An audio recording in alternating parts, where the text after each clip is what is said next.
raíz de asistir hace 3 años a un coloquio de interculturalidad, en donde pudimos tener contacto con universidades como la de la UAP, la Universidad de Puebla, junto con la Facultad de Filosofía y Letras y el Colegio de Antropología, con la Universidad del Estado de Hidalgo, en la maestría y doctorado en Ciencias Sociales, y la Cátedra UNESCO, Educación Intercultural para la Convivencia, la Cohesión Social y la Reconciliación en un Mundo Globalizado. También tuvimos contacto con la Universidad Veracruzana, con el Cuerpo Académico Innovación Educativa y Sustentabilidad. También con la Universidad Intercultural del Estado de México, con el Cuerpo Académico Gestión e Investigación para el Desarrollo y Patrimonio Biocultural de los Pueblos Originarios, y la Universidad Intercultural del Estado de Puebla, pero la División de Procesos Sociales en la Universidad del Golfo de México, y la Universidad del Golfo de México en el campus de San Andrés Tuxtla. Nos hemos reunido representantes de estas universidades y conformamos una red que se llama Red de Investigación y Colaboración en Estudios Interculturales.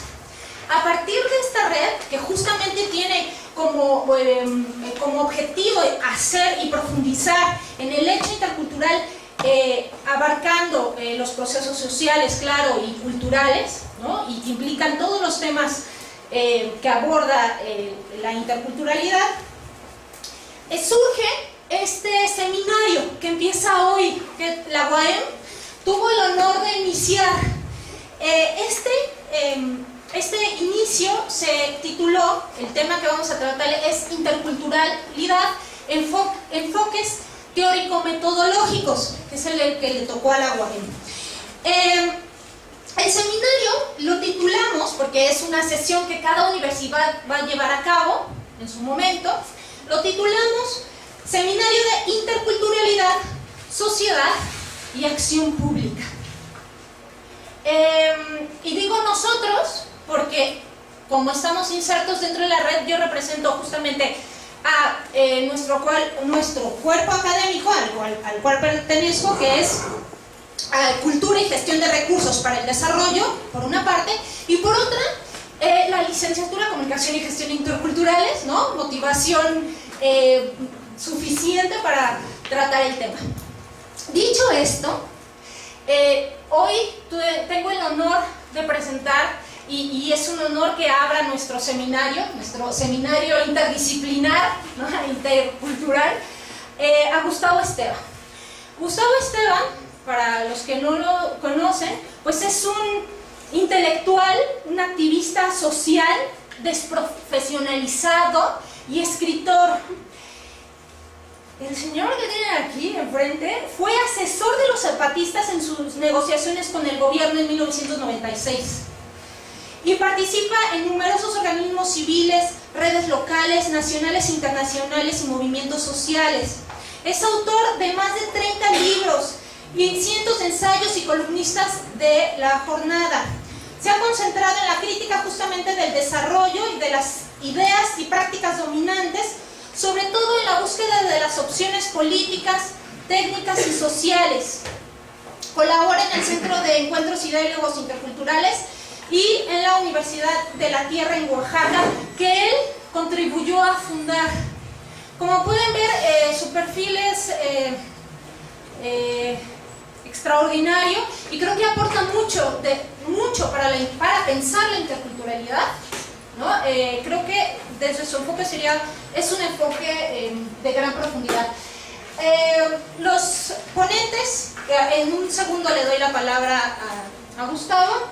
Los que estamos viendo en sus pantallas frente a ustedes son justamente las universidades, los investigadores que están detrás y los estudiantes que asisten hoy para escuchar nuestra primera sesión a cargo de Gustavo Esteban. Le doy la palabra. Muchas gracias.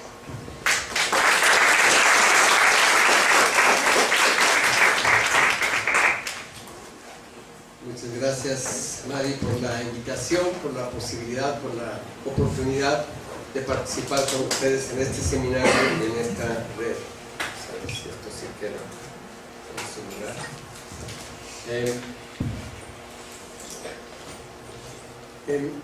Quisiera decir ante todo que bueno, la interculturalidad está de moda.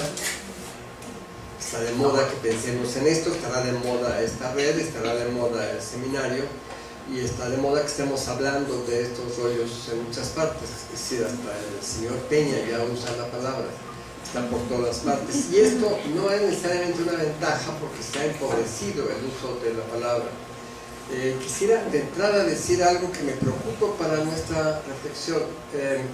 Aquí en Cuernavaca nació hace 75 años lo que parece ser el primer centro de reflexión que toma en cuenta esto que vamos a platicar ahora. El CIDOC se llamó Centro Intercultural de Documentación y lo inventa Iván Illich en los años 60 y pone sobre la mesa algo que hasta donde yo sé nunca antes se había hecho.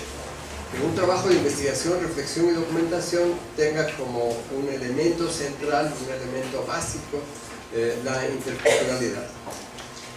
Unos años después, hace aproximadamente 50 años, en Montreal se funda la primera institución que se dedica a estas cosas, el Instituto Intercultural de Montreal, donde Robert Vachon básicamente se dedica a procesar las ideas de Ramón Panikkar, que se convirtió en el especialista mundial en el tema, que lo convocaban a cualquier parte donde se discutía un diálogo entre religiones, entre culturas, entre lo que fuera, llamaban como experto a Panikkar. Y el trabajo de Robert Vachon en el instituto era básicamente analizar y procesar. Sí, un segundo, es que se está conectando Lupita. Lupita, hemos dado inicio a la conferencia, estamos en plena conferencia con Gustavo y continuamos. Perdón por la interrupción, cuestiones técnicas. Entonces empezó Vachon hace ya un buen tiempo con este instituto, que fue la primera institución dedicada a esto. Después de ellos, unos años después, empezaron a aparecer en distintas partes instituciones dedicadas a esto. Con Ramón Panikkar, empecé a involucrarme en estos temas, en la discusión de estos temas, y hace más o menos 25 años creamos en Oaxaca el Centro de Encuentros y Diálogos Interculturales. Y hago este preámbulo para decir que después de todo eso, las relaciones con Illich y con Panikkar, con Vachon, y la experiencia de 25 años en el centro, sentimos que estamos empezando a aprender de qué estamos hablando, de qué se trata esto, de lo que discutimos ahora, de lo que vamos a discutir ahora. Este es el tipo de dificultad que tenemos enfrente. Para empezar a trabajar en esa dificultad, pidiendo de antemano una disculpa a quienes ya oyeron parte de este rollo, trato de renovar diariamente el rollo que voy a desarrollar delante de ustedes, pero no puedo reinventarlo todos los días. Entonces, algunos que ya oyeron aquí en los espacios de la UAM o en otra parte de este rollo, ni modo, van a tener que volver a oírlo, porque no puedo prescindir de esos elementos, de esos componentes. Uno de estos componentes centrales, ¿cuál es la noción de cultura que vamos a utilizar para nuestra conversación? Aunque todos los antropólogos, todas las personas tienen distintas nociones de cultura, para nuestra conversación de esta tarde les pido que adopten como dogma esta noción, simplemente para que podamos platicar. Quisiera adoptar la noción que usa Ramón Panikkar sobre cultura, que es el mito englobante de un pueblo en un lugar y tiempo determinados.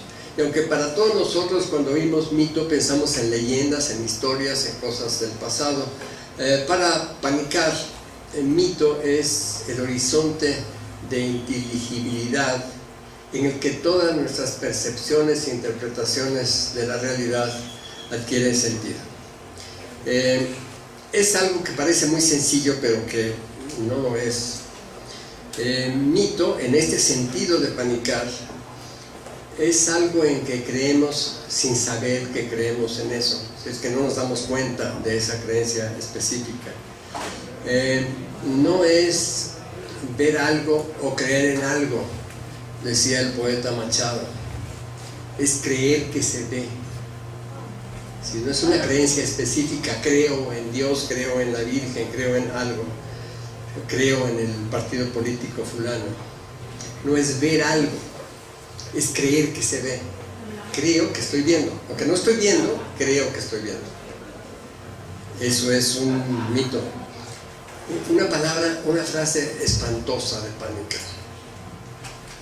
Es lo que hace el significado significante sin estar significado en el significado.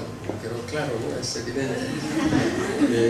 Es como una expresión muy difícil que va a dar una gran precisión a esto de lo que estamos hablando, de qué es el mito. Y quizás la forma más fácil de aproximarnos para este mito de que estamos hablando es decir qué es lo que nos permite ver, pero no puede ser visto, como la luz. Ahorita nos estamos viendo porque tenemos luz, pero no podemos ver la luz. ¿Dónde está la luz? Como la vemos, como sentimos que vemos la luz. Pero es la luz nos está permitiendo vernos. Esta es la imagen, esta es la metáfora, esta es la visión de lo que queremos decir, lo que está diciéndonos Pánica con este rollo del mito. Está diciendo que lo tenemos todo, está en las raíces de todas nuestras percepciones, de todas nuestras interpretaciones, pero no podemos ver estas raíces que tenemos. Se ha utilizado para trabajar estas cosas, se ha utilizado mucho la imagen del árbol, una imagen muy tradicional de las culturas tradicionales, y en donde se plantea que el follaje, lo que está arriba del árbol, que es la parte enteramente visible del árbol, podría ser vista como la parte morfológica de una cultura. Lo que se manifiesta de la cultura, llega uno a un lugar y ve unos ciertos huipiles y se comen de cierta manera, y hay chapulines al ajillo o no hay chapulines al ajillo. Hay una serie de comidas de formas específicas, visibles, que es la parte morfológica de la cultura. Si bajamos del árbol y llegamos al tronco, en el tronco hay una parte visible y una parte invisible, y decimos, esta es la parte estructural de una cultura. Llegamos a un lugar, imagínense que de pronto viene del pasado alguien de hace muchos siglos que viene de un país africano y se encuentra en la calle el día de la votación en alguno de estos países. Ve las urnas y ve a la gente formadita en cola metiendo un papelito en la urna y se preguntará, ¿qué chingados es esto? No tiene en su cabeza nada que le permita ver, está viendo una parte, pero no está entendiendo las reglas de la boleta electoral, las reglas de la elección, las condiciones concretas en que esto se produce. Entonces es la parte estructural de una cultura, que es parte visible y parte invisible. Pero las raíces, que están totalmente invisibles, salvo cuando escarbamos, esta parte del árbol en que está la clave de su vitalidad, de su energía, de su capacidad de existencia, esto es el mito. Ahí están las raíces.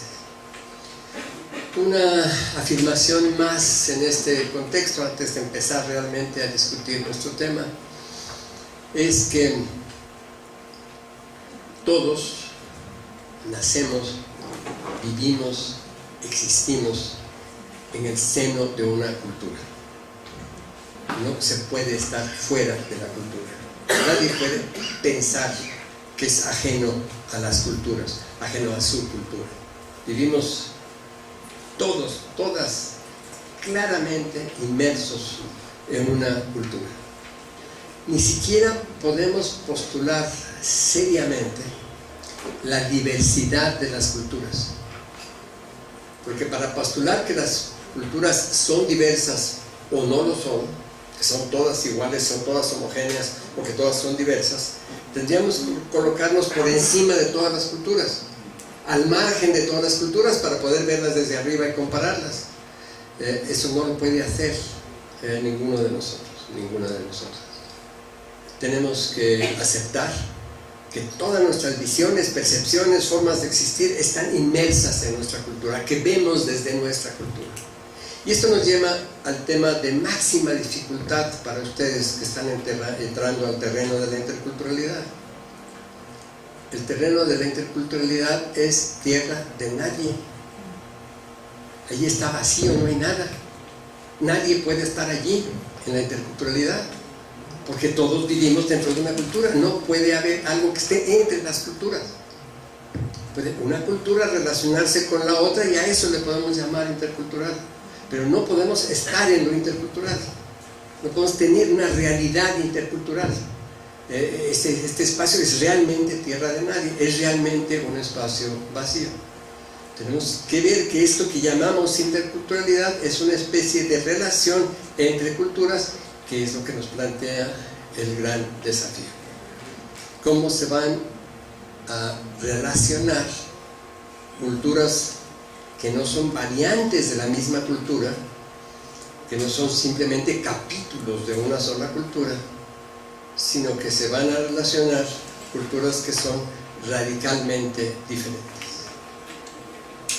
Platicaba hace unos momentos con Samadhi que el tema más difícil de nuestra reflexión, cuando empezamos a entrar a estas cosas, es el que podamos aceptar la radical otredad del otro, de la otra.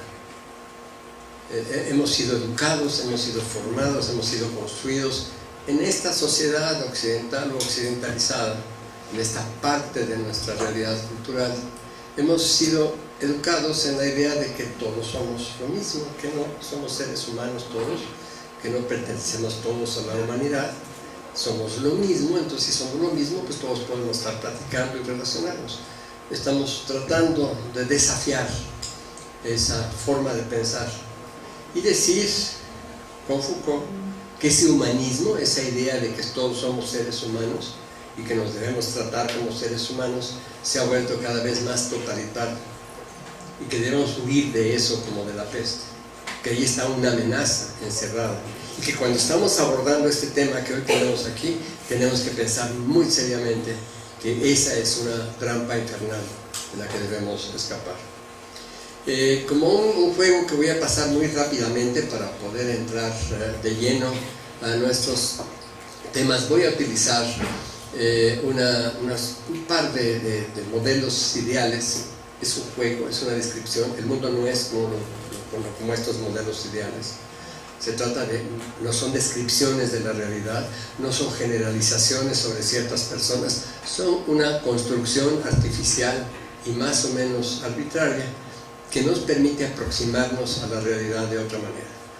Quiero utilizar la muy conocida, que seguramente todos ustedes han visto ya alguna vez, la clasificación que hace Guillermo Bonfil cuando habla del México profundo y establece un contraste entre el México profundo y el México imaginario.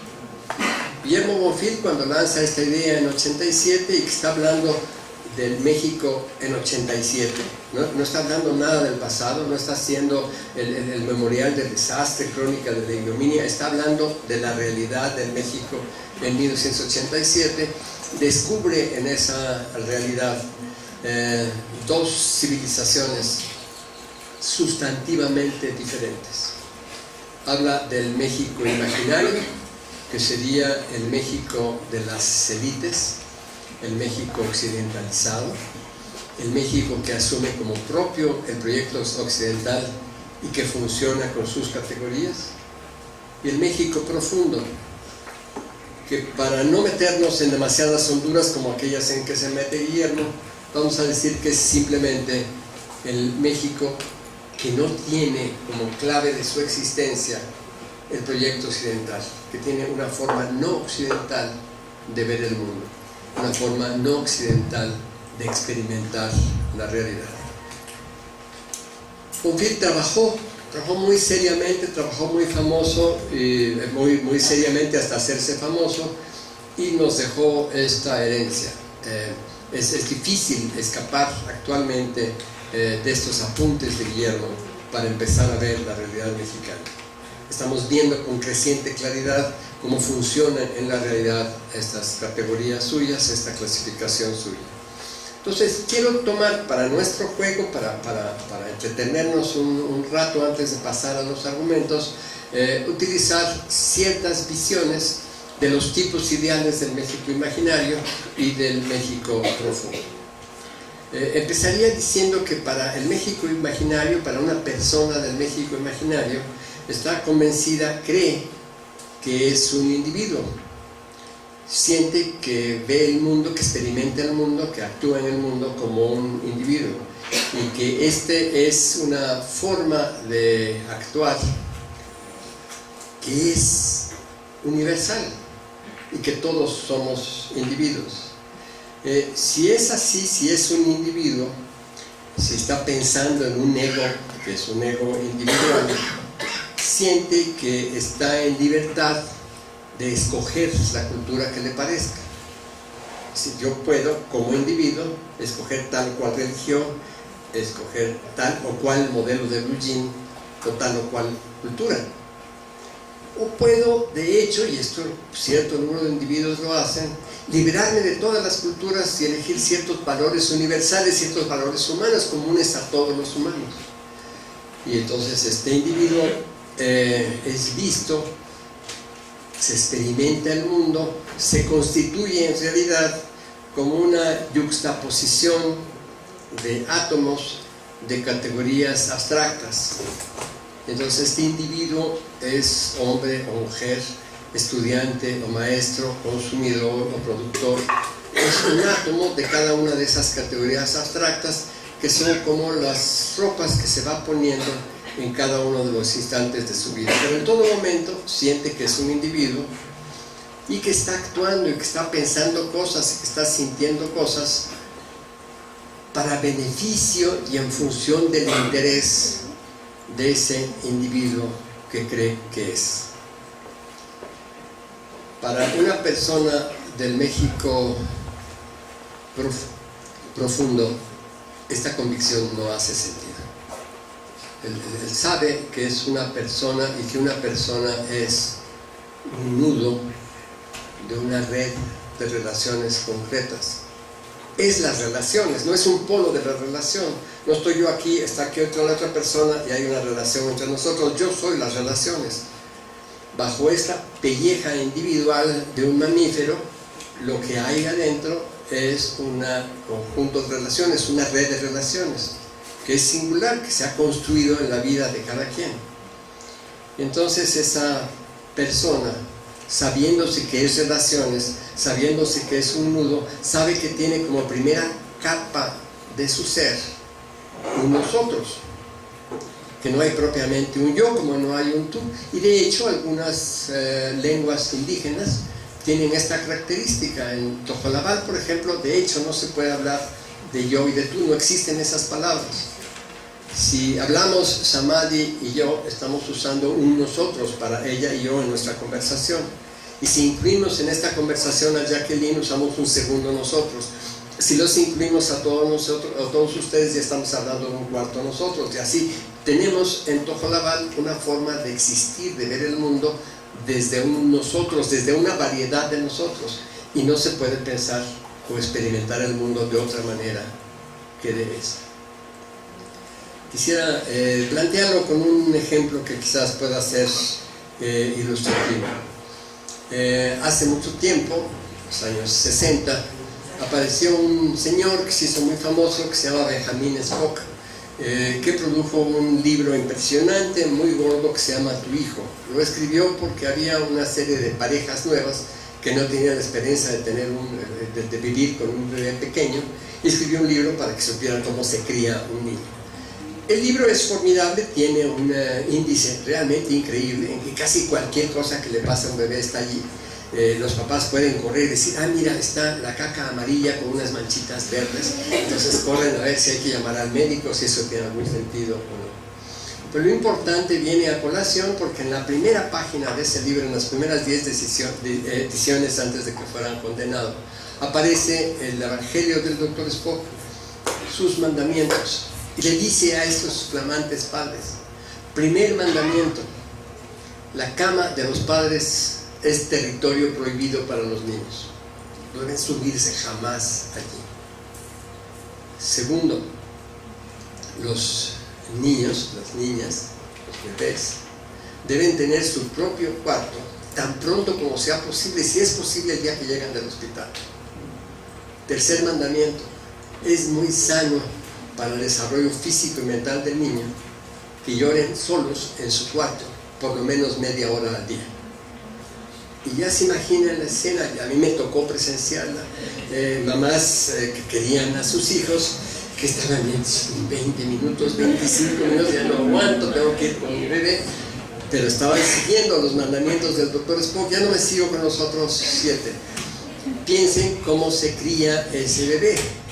Ese bebé está separado del mundo y de los demás, está encerrado en su cuarto. El mundo que se está construyendo en su corazón, en su visión, en su cabeza, es un mundo individual, él separado de todos los demás. Piensen cómo se cría un niño en esta magnífica tecnología del rebozo que tenemos en México y en otros países.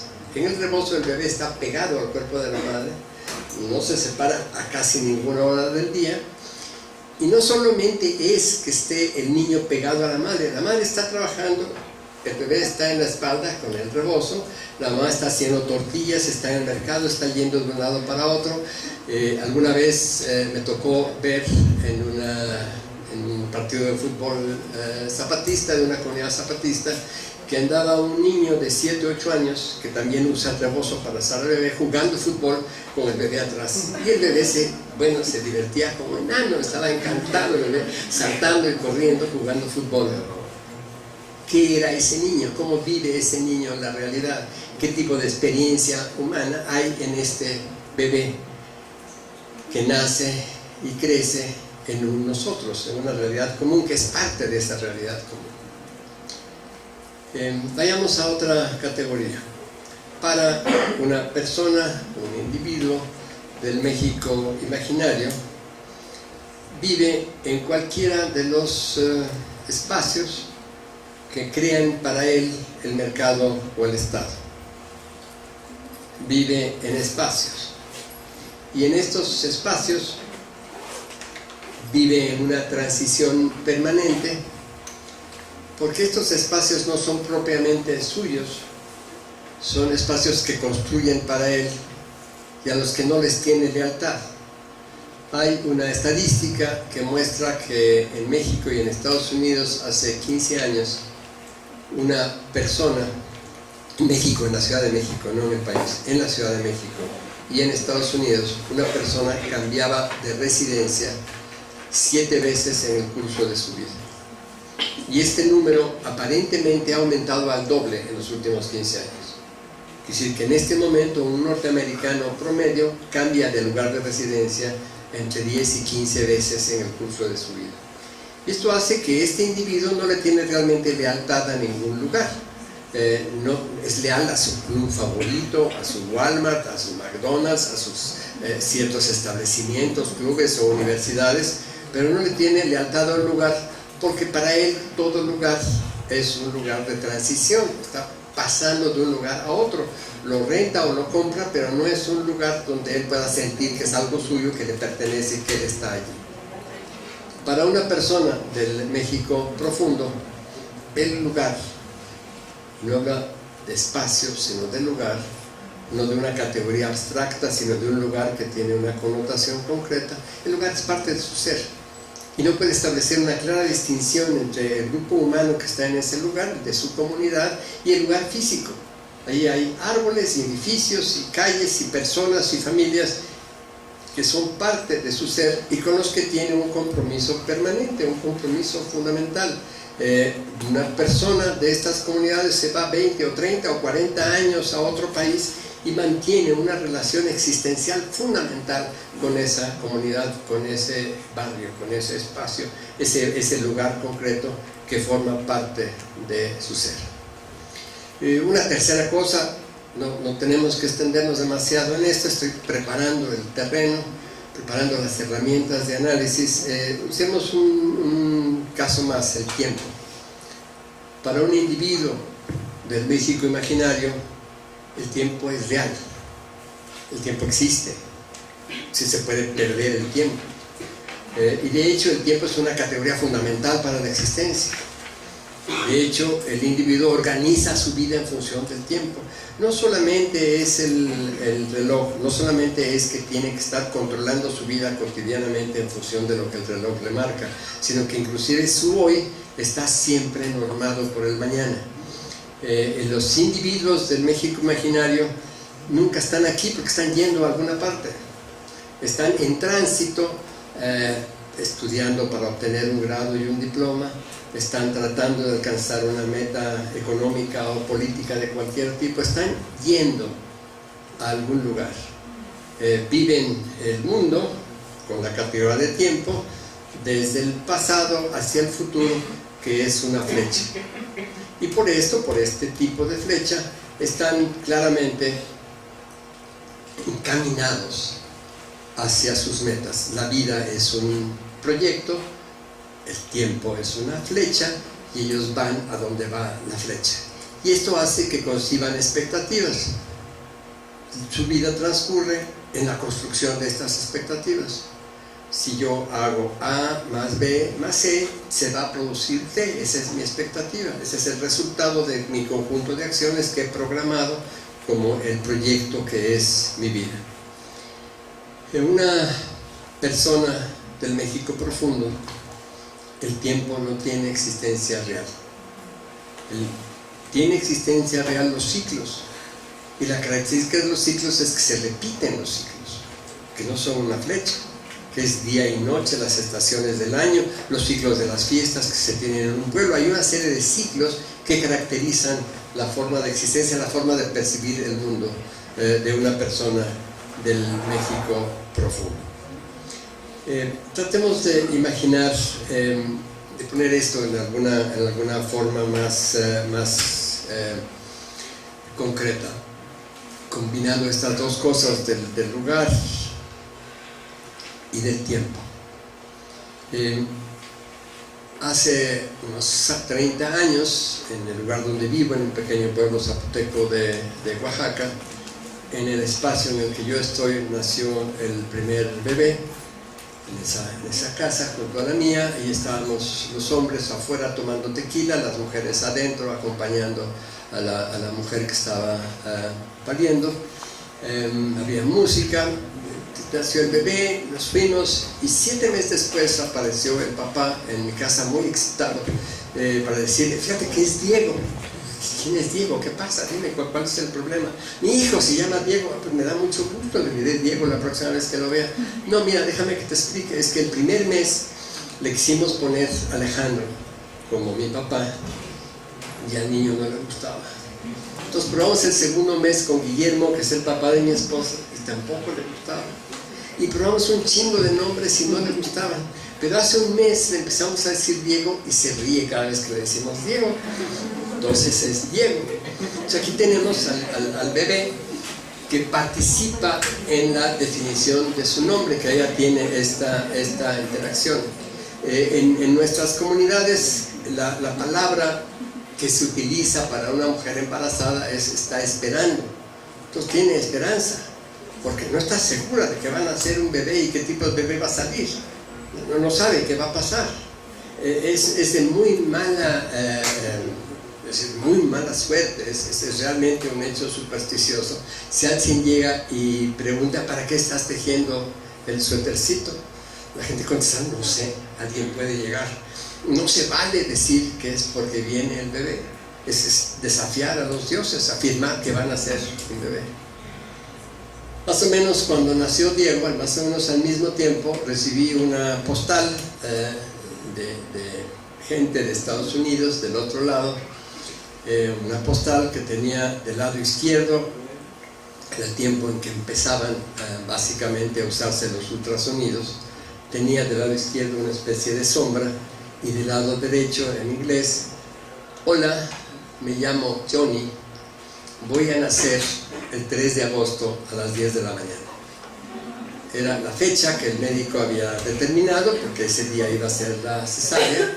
Habían hecho un ultrasonido, sabían que era varón, ya le habían puesto Johnny. La mamá no estaba esperando, tenía la expectativa absolutamente segura de que si cumplía todo el programa médico que le habían dado y que ella estaba siguiendo rigurosamente, el 3 de agosto a las 10 de la mañana iban a ser Johnny. Quisiera presentar esto simplemente como una forma de establecer la distinta forma de vivir y experimentar el mundo en estos dos universos diferentes, que son el universo del México imaginario y el universo del México profundo. Hay muchísimas otras categorías en que podríamos entretenernos, pero que quisiera dejar para otra ocasión. Porque nuestro tema es cómo podrían dialogar. Eso sería la interculturalidad, relacionarse en un diálogo. Estas personas, estos mundos, que son tan radicalmente diferentes. Un diálogo puede ser una simple conversación. Un diálogo dialéctico sería una exploración de entendimiento entre dos o más personas basadas en la razón común, en conceptos y abstracciones compartidos. El tema nuestro es cómo puede darse el diálogo entre personas que no comparten la misma racionalidad. Ese es nuestro desafío. La palabra diálogo significaba originalmente, diálogo es trascender el logos, es decir, más allá del logos, más allá del entendimiento, más allá de la razón, trascenderlos. El diálogo dialógico, que es precisamente el tipo de diálogo que tenemos que proponernos aquí, no simplemente el mero diálogo dialéctico, es el que explora la interacción con base, lo digo de pasada, a ver si podemos darle más vueltas a esto, con base en la percepción simbólica, trascendiendo el plano de logos, de la mera razón, pero sin renunciar a él. Con esto quiero decir que no estamos volviéndonos irracionales para poder interactuar con el otro, no estamos proponiendo la irracionalidad, el prescindir de toda razón, pero estamos planteando la necesidad de trascenderlo, de no usar solo la razón para tener una interacción que pueda darse en el plano simbólico. Supone usar la razón, pero no solo la razón. No es la mera conciencia lógica, conceptual, reflexiva, epistemológica, objetiva o subjetiva. Tampoco puede reducirse a un signo, a una representación, a una metáfora. Implica avanzar con los elementos hacia los elementos que dan transparencia al discurso. Se trata de ver lo que dice el discurso, no nada más lo que dicen las palabras. Se trata de llegar a ver lo que se está diciendo y verlo en su capacidad simbólica. La cultura aparece habitualmente como una mera categoría mental, como un concepto. Sería la lógica, la filosofía de un pueblo o de un ser humano. Estaría en el orden lógico epistemológico, sería un sistema de significados, de signos, de representaciones. Sería cosmovisión, filosofía de la vida, por lo que incluiría, esto es lo que habitualmente se pone en las clases de antropología y han pasado ustedes por ahí seguramente, porque todo es una cosmovisión, una filosofía de la vida, pues incluye una cosmología, una antropología, una teología, una ontología, una epistemología, una ciencia, una manera de hacer las cosas, una tecnología e incluso una mitología. Todo eso está allí contenido en la percepción habitual. El diálogo entre culturas necesita ir más allá de todo eso, necesita trascender todos esos aparatos, necesita hacer otra cosa que es esencialmente diferente para tomar en cuenta un estrato más profundo que determina toda cultura, que es bastante real pero invisible y que no puede reducirse a lo pensado, a lo dicho, a logos. Esta dimensión, la que hemos estado tratando de hablar desde el principio, es la matriz mítica, primordial y autónoma, la realidad unificadora, integral, englobante, que es la fuente de cualquier sistema de pensamiento y de creencia. Esto es lo que da coherencia, decirlo con cuidado, coherencia no científica a todos los conocimientos y creencias, no solo dentro de cada cultura, sino entre culturas.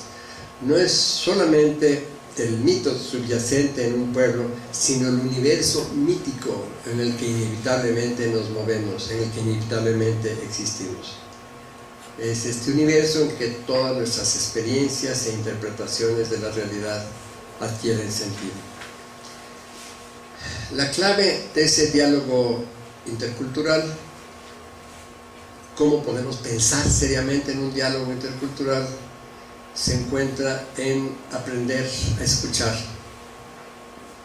que es algo que en este mundo, muy claramente en el mundo del México imaginario, pero también en nuestro mundo cotidiano, en el mundo atroz que estamos viviendo, en las condiciones actuales de la decadencia final de la era moderna, la clave está en escuchar. Dice Lenkensdorf, un lingüista que se pasa una parte fundamental de su vida aprendiendo con indígenas chapanecos, particularmente con tojolabales, recoge un tesoro de elementos de este mundo maya y nos dice al respecto que para los pueblos originarios, para estos pueblos que él conoce, que estudia, que lo aprecian mucho, dice claramente como ellos ven, como los otros, los de afuera, los occidentales, los del México imaginario, privilegian claramente el decir sobre el escuchar. En tojolabal yo no puedo decir, no existe una expresión en tojolabal diciendo yo hablo, eso no puedo decirlo en tojolabal. Las palabras en tojolabal que dicen algo así, dicen yo digo, tú escuchas. La escucha está en el hablar. No puedo separar hablar del escuchar. No puedo imaginar, no puede haber una palabra que diga aquí está el habla y aquí está la escucha. Para nosotros es lo normal. Vivimos hablando y no escuchando. Estamos separando claramente esas dos cosas. En la mentalidad tojolabal eso no se puede. El lenguaje no se los permite. No pueden separar esas dos cosas. La palabra dice las dos cosas. Si yo hablo, tú escuchas. Si tú hablas, yo escucho. Así es la forma de relación. Así se entienden esos dos tojolabales. Ese es lo que podríamos empezar a aprender de ellos cuando estamos tratando de plantearnos la relación entre culturas. La puerta al diálogo, que es el escuchar, es a su vez fundamento de la convivencia. Primero, porque al escuchar nos emparejan las palabras escuchadas. No hay uno más arriba y otro más abajo, estamos emparejándonos con la escucha. Pero segundo, porque escuchar, y este es quizás lo más importante de lo que yo podría decir hoy aquí, escuchar en este sentido de que estamos hablando es abrirse para estar dispuesto a ser transformado por el otro.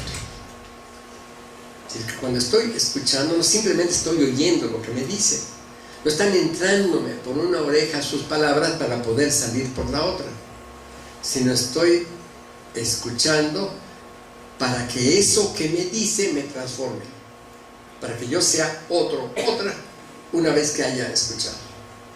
Que eso es lo que finalmente sería el diálogo. Es finalmente un proceso, escuchar es un proceso transformador de nosotros, que queremos escuchar para averiguar quiénes son ellos y a través de esa vía averiguar quiénes somos nosotros. Y había dos frases de dos muy ilustres pensadores. Lévi-Strauss, el que es el gran autor francés en la mitad del siglo pasado, que era el gran estudioso de las sociedades primitivas, de las sociedades originarias, que después de 40 años de pasarse en la selva y con estos pueblos originarios y escribir sus grandes libros y mandar a todo el mundo, creó toda una escuela de pensamiento a partir de lo que hacía, escribe su último libro y empieza este libro diciendo: odio los viajes, no los aguanto. Y ahora que regreso después de todo eso, ya sé que no he entendido ni madre de todos aquellos pueblos, que apenas ahora que regreso a mi sociedad, a Francia, puedo empezar a entender a los franceses. ¿sí? Que lo que vio entre esos pueblos, lo que experimentó con estos pueblos, con enorme dedicación, 40 años de vivir entre ellos y pensando y reflexionando, no le permitieron a él entender realmente a aquellos pueblos. Ahora ya sabe que no sabe, pero porque aprendió a escuchar con ellos, aprendió a ver a los franceses, aprendió a ver su propia cultura. Ahora tiene ojos más claros, ojos más limpios para ver su propia cultura. Iván Illich, que es un personaje que clásicamente puede verse como multicultural, que a los 5 años hablaba ya 4 idiomas y al final de su vida dominaba 14, algunos idiomas tan extraños como el malayo. Y bueno, pues habiendo nacido donde nació, que hablaba serbo-croata y alemán, italiano, francés, español, pues era más o menos así. Pero malayo, como demonios se puso a estudiar malayo, ¿y para qué?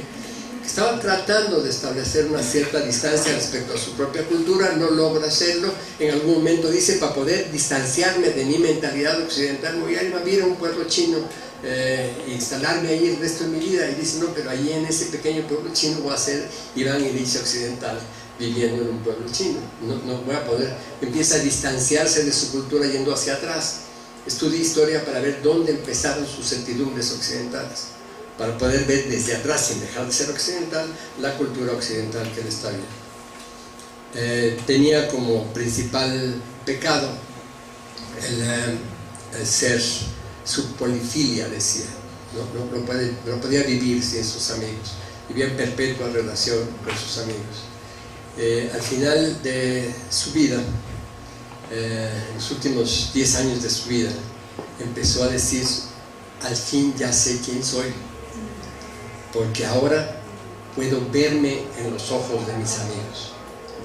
Había con sus amigos una relación profunda, y esta relación profunda, larga, le permitía a Iván descubrir su propio ser.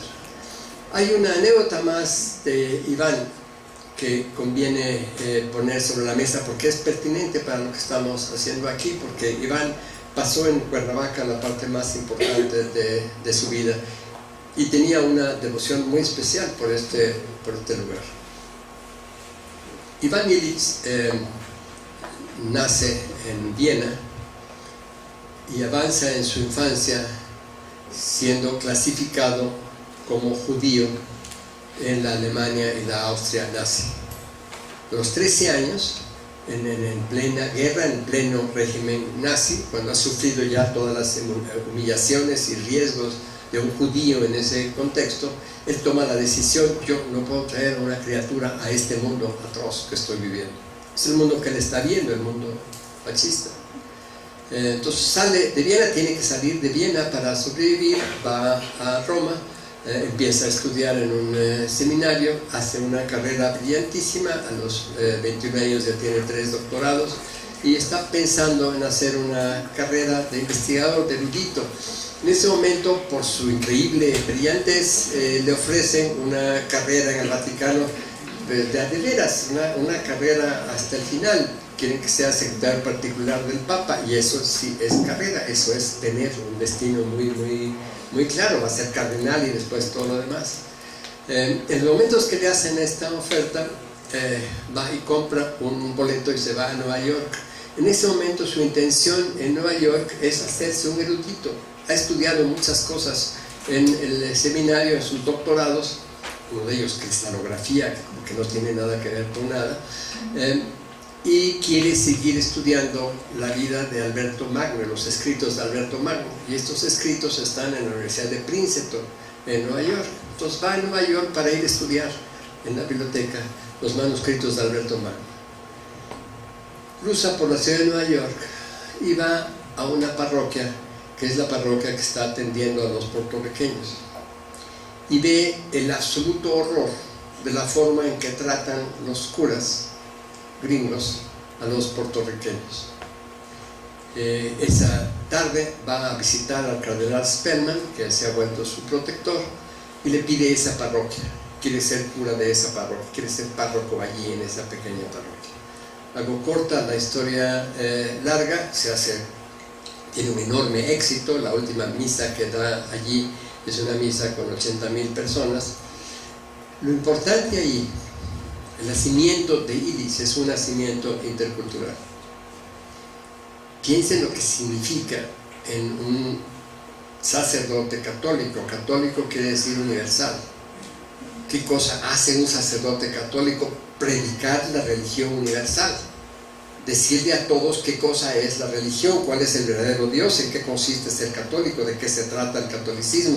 Enseñar la religión universal del catolicismo. Y lo que están haciendo los curas gringos no es algo atrabiliario, feroz, terrible, en rigor colonizador contra los jibaritos.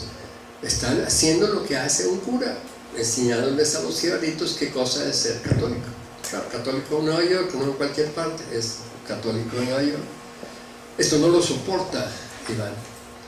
Iván decide ensayar un tratamiento radicalmente distinto de los jibaritos, porque son jibaritos, porque no son gringos, y empieza a tratar una relación intercultural diferente con esas personas. Fue por esta experiencia que tuve en Nueva York con los puertorriqueños que lo mandan como vicerrector de la Universidad Católica de Ponce en Puerto Rico, y estando en esa universidad donde está empezando a criticar la escuela y la educación, donde lo llaman para que cumpla un acuerdo que ha habido entre el presidente Kennedy y el Papa. Se trata de que manden el 10% de los sacerdotes y monjas de Norteamérica a Latinoamérica. Y como Iván es el experto en esta relación con los latinoamericanos, que ha aprendido ya español y demás, pues le encargan que prepare a esos sacerdotes y monjas a Iván.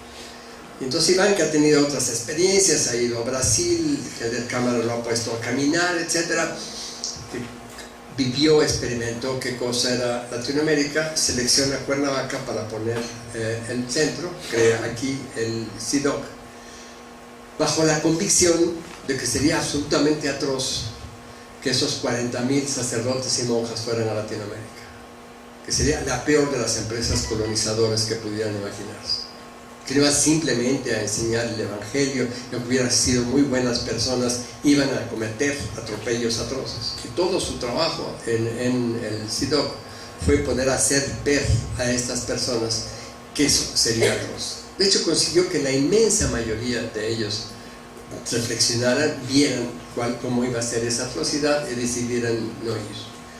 Y no fueron unos cuantos, y además esos cuantos que llegaron ya tenían las uñas cortadas, ya no podían hacer el daño que en principio iban supuestamente a hacer. Todo esto es para extenderme en esa frase: ya sé quién soy, porque me puedo ver en los ojos de mis amigos. Porque ver al otro es una forma de descubrir quiénes somos, descubrir nuestro verdadero ser. El diálogo obviamente no es posible si los dialogantes no se escuchan mutuamente. Otras culturas son interrogatorios para nosotros si nos atrevemos a escuchar sus preguntas. A final de cuentas, subraya Lenkesdorf, para acercarse a la otredad del otro, hace falta imaginar mucho más que una cosmovisión en que se hace predominar el sentido de la vista, una clara tradición occidental. Esto viene desde los griegos, es decir, el predominio de la vista es una cuestión típicamente occidental.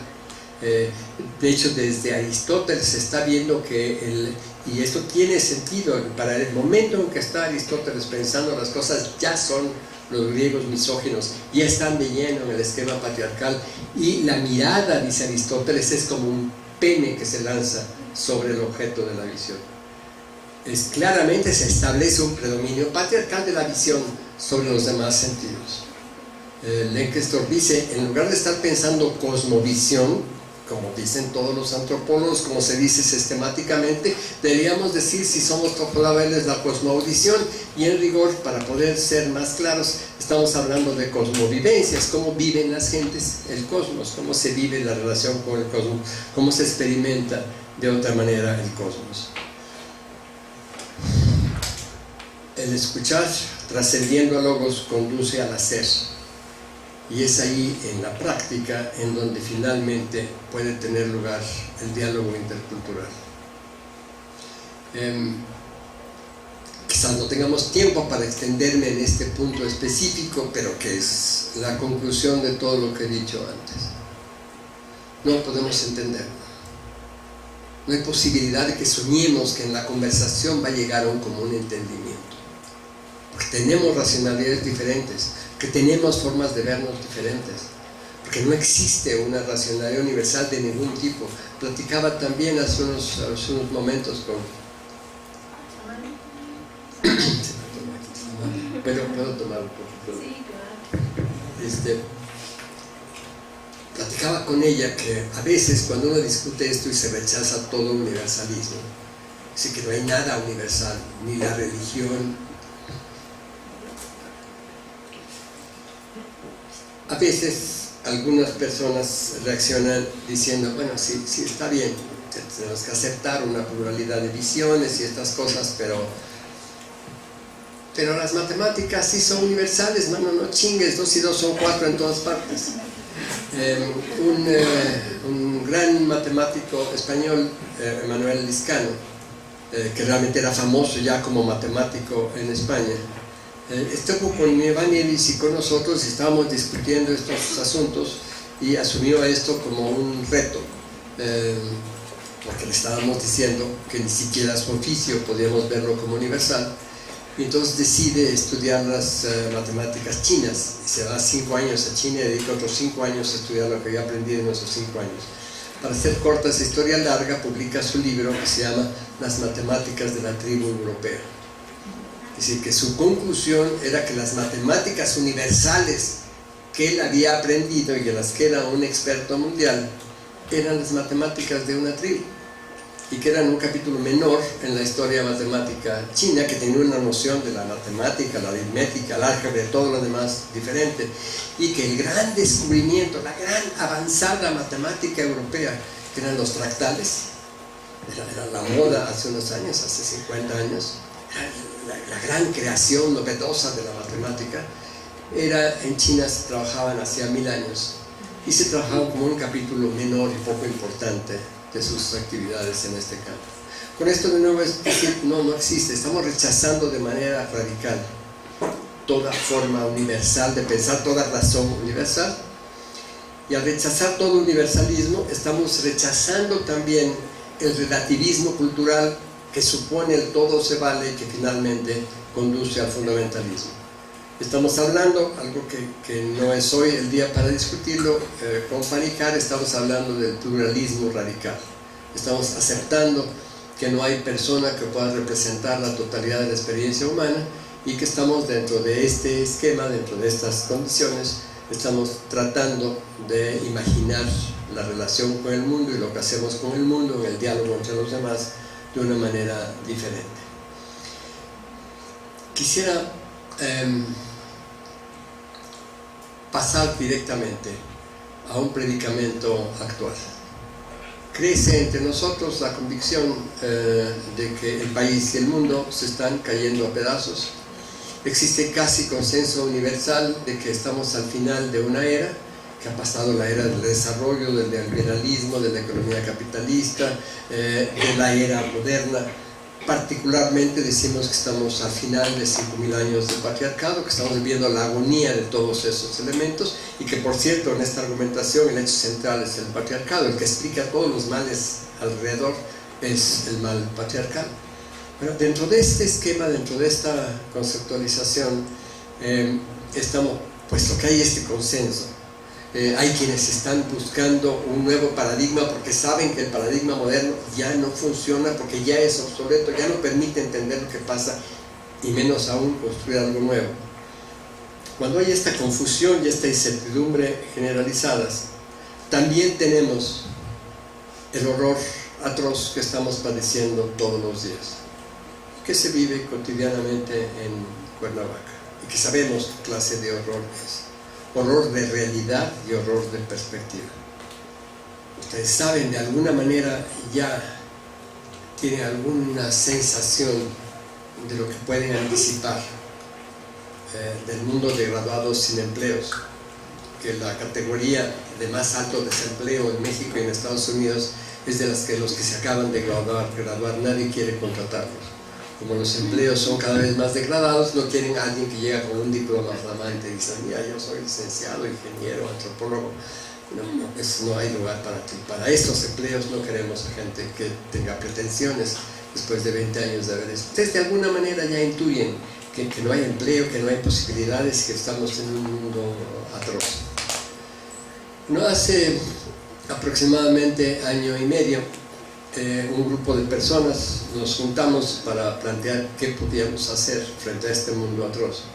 Y una de las cosas a las que llegamos muy rápidamente es que parte del problema es que para detener este horror que tenemos encima, lo que tenemos que hacer es tratar de articularnos, porque estamos fragmentados. Parte del horror ha sido fragmentarnos.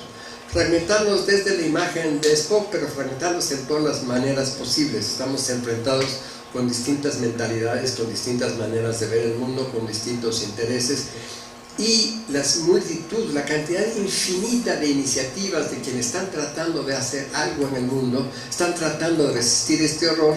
Estas multitud de colectivos, movimientos, organizaciones están fragmentados, están dispersos. Entonces vamos a tratar de articularlos, vamos a tratar de ponerlos en relación. Después de muchas reflexiones y de ver muchas cosas, se lanzó la iniciativa Tejiendo Voces por la Casa Común. Se hizo un gran encuentro internacional que tuvo lugar en 5 sedes el pasado mes de noviembre, del 12 al 20 de noviembre. Tuvo aquí una importante presencia, aquí empezó en Cuernavaca, en la universidad, y ha tenido una serie de consecuencias. Una de las consecuencias es que tenemos unas agendas de acción, de movilización y unas agendas de reflexión. Y desde luego en estas agendas de reflexión tienen un lugar sumamente importante los elementos del diálogo entre culturas.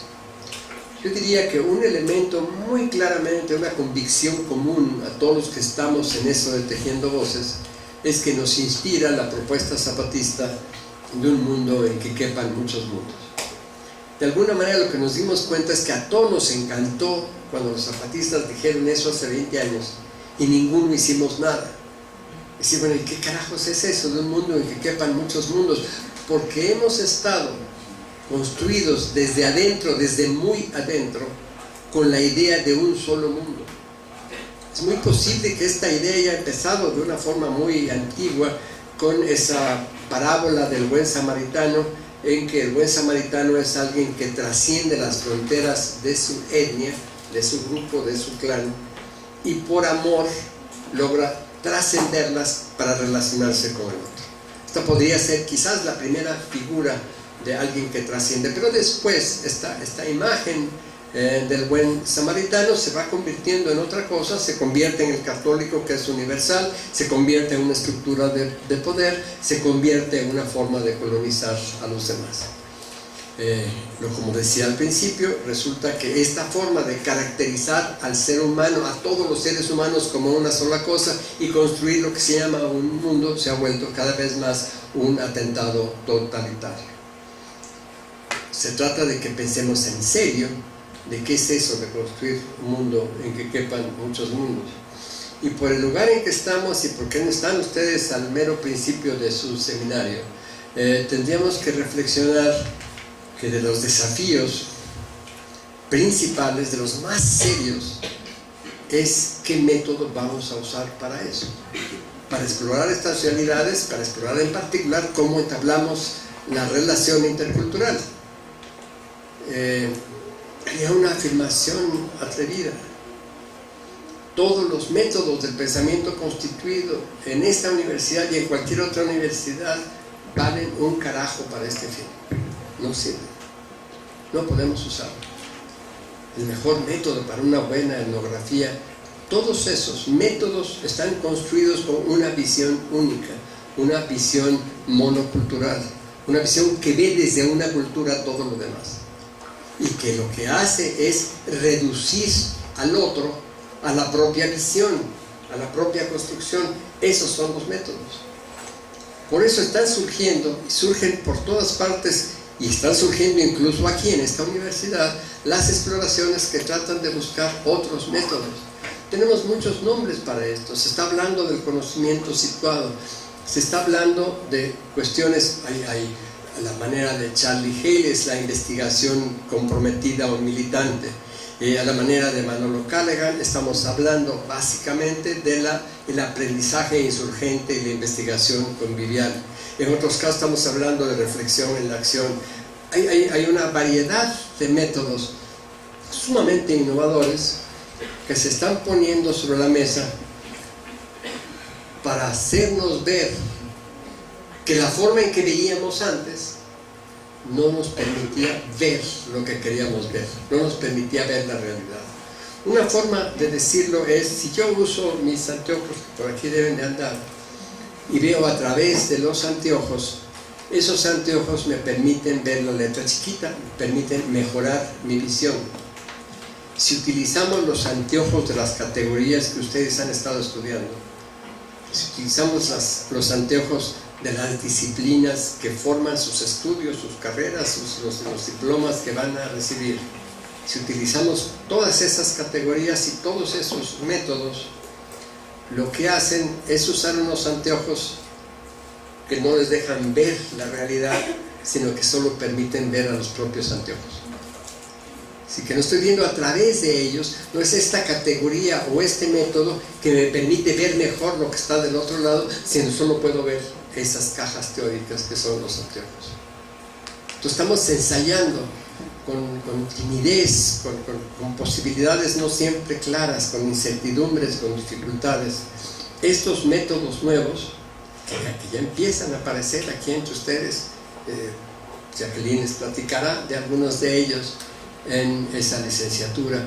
Hay varios, algunos, de verdad, poquitos, son marginales.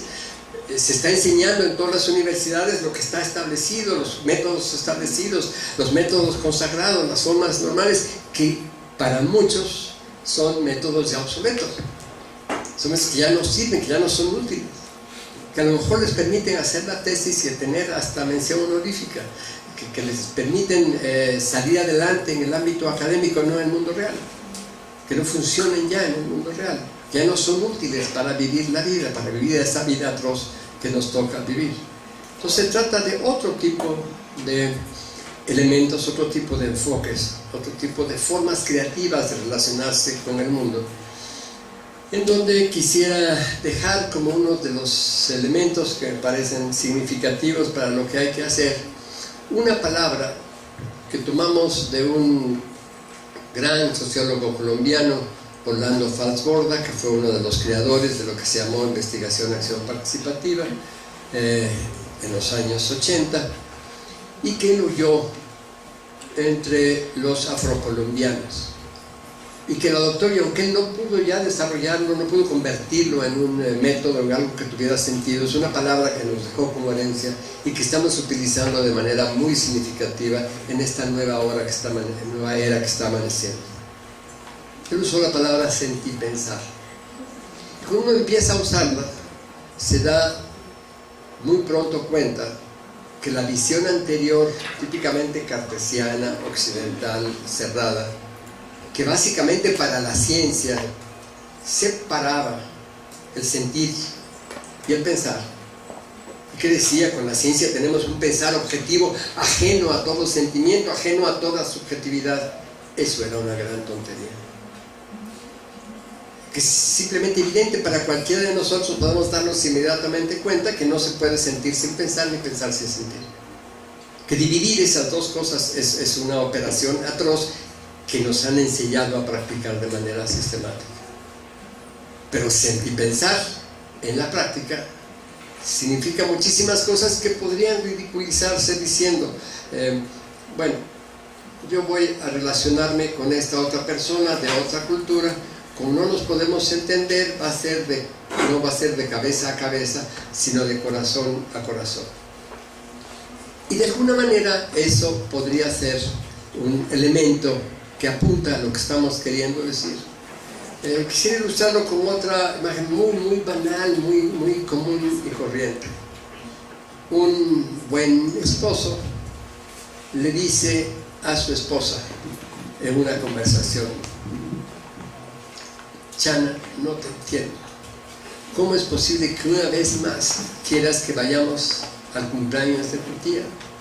Cada año es lo mismo. Llegamos, el tío se emborracha, todos nos empezamos a pelear y tardamos 6 meses en recuperar las relaciones con la tía.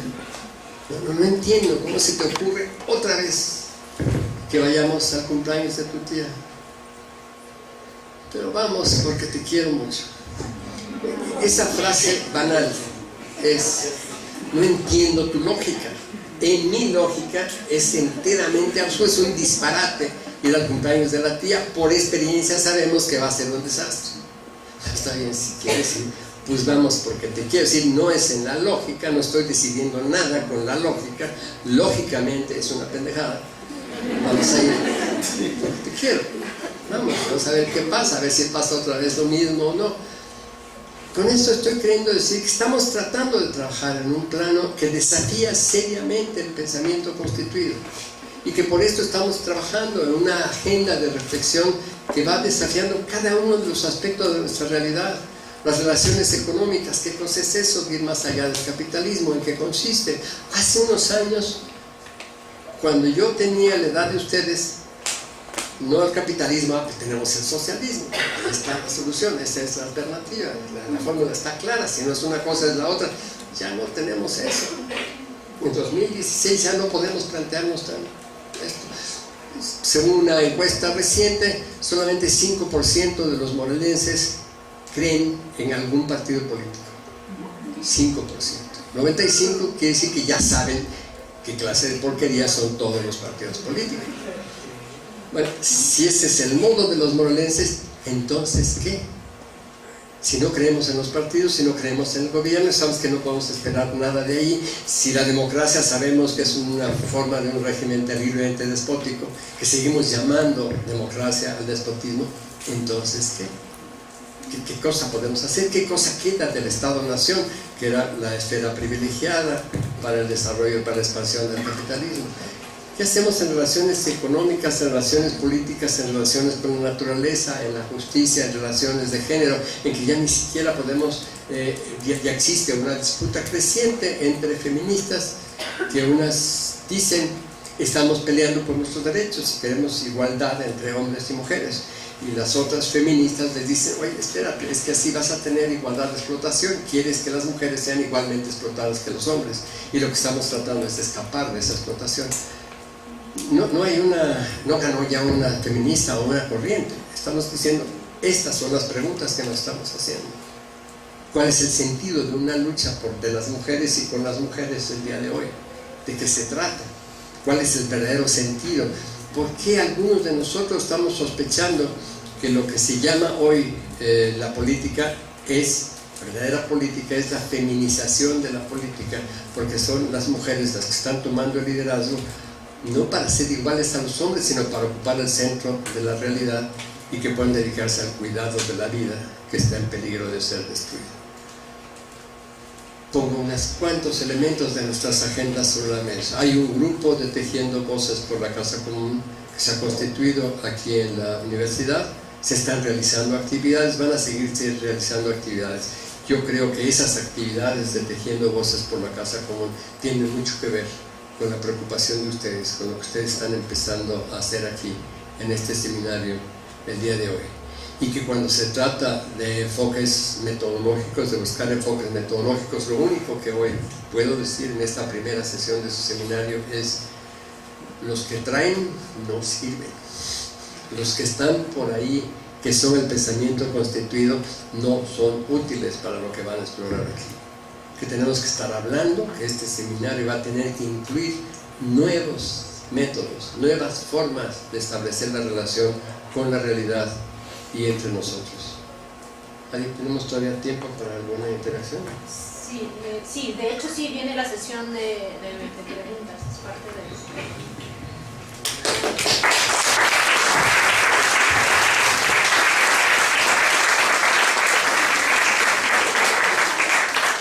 Muchas gracias por la presentación de Gustavo. Ahora viene, como lo hacemos cada vez que tenemos estas exposiciones, una ronda, vamos a hacer 2 rondas de 3 preguntas. Claro, si hay más conforme al tema expuesto. Ahí me voy a acercar un poco a la computadora para que pueda hablar. ¿Me escuchan, Nora? Lupita, si tienen algún comentario, vamos a empezar justamente la sesión de preguntas. Haremos 2 sesiones de 3 preguntas cada una. Si tienen alguna intervención, por favor me la hacen, griten porque no escuchamos muy bien. Samari, Si queremos. necesita volumen, bajaron el volumen de la computadora, por eso no se escucha. ¿Te ayuda? Sí, por favor, gracias. Porque Nora está hablando, muchas gracias. Sí, voy, Nora. Dame un segundo porque no escucho. Sí. Todo. Ahora sí, Nora. Ok, mira, nosotros pertenecemos al área de salud intercultural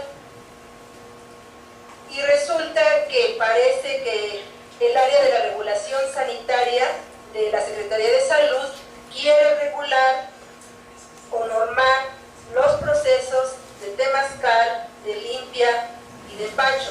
Entonces los médicos alópatas están en una crisis existencial porque dice, es que Don Juan limpia de una manera, Chonita limpia de otra, Petra hace una limpieza de otra manera. Y entonces para nosotros es una crisis porque queremos regular la forma de la limpia, del empacho y el proceso de temazcal.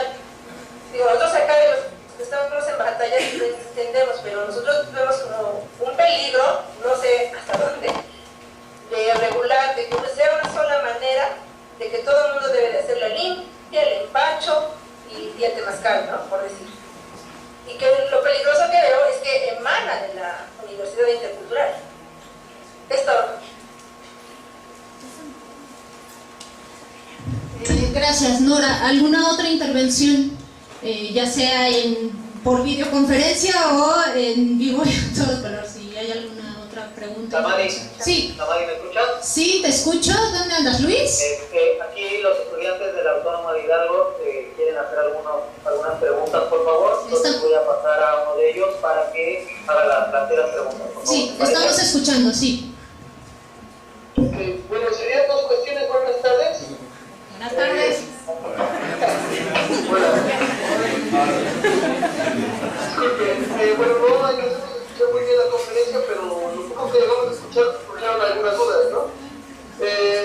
No sé cómo maneja el término sobre la trascendencia y si esto difiere sobre el término occidental en Kant y Hegel. En otro aspecto quisiera que nos explicara un poco más cómo pensar en los otros como nosotros, ya que los otros pues marcan su diferencia a partir de sus identidades y identificaciones. Nada más sería eso, muchas gracias. Hola, buenas tardes. Igual mi pregunta va relacionada acerca del compañero anterior, de acuerdo a los otros y nosotros. En esta parte, Sigmund Bauman refiere a la cultura como cuestión genérica y como universal, pero también refiere que debe ser diferencial, puesto que la cultura es vital e histórica, y si no estuviera la cuestión diferencial, luego entonces no podría haber, por ende, una cuestión diferencial entre las mismas culturas. Entonces, ¿cómo difiere en este caso su postura a lo que está planteando Bauman desde un punto de vista de la cultura diferencial? Eso es todo, gracias. Sí, muchas gracias. Ya Gustavo está apuntando y son 3. Sí, la última, por favor, Fabiola. Bueno, también agradecer la conferencia. Samari, por parte de la Universidad de Hidalgo parece que ya no hay ninguna otra, entonces pasaríamos el micrófono a la otra institución, por favor. Sí, gracias, Luis. Ya escuchamos. Sí, perdón, Fabiola. ¿Podrías acercarte? Es que no alcanza el cable.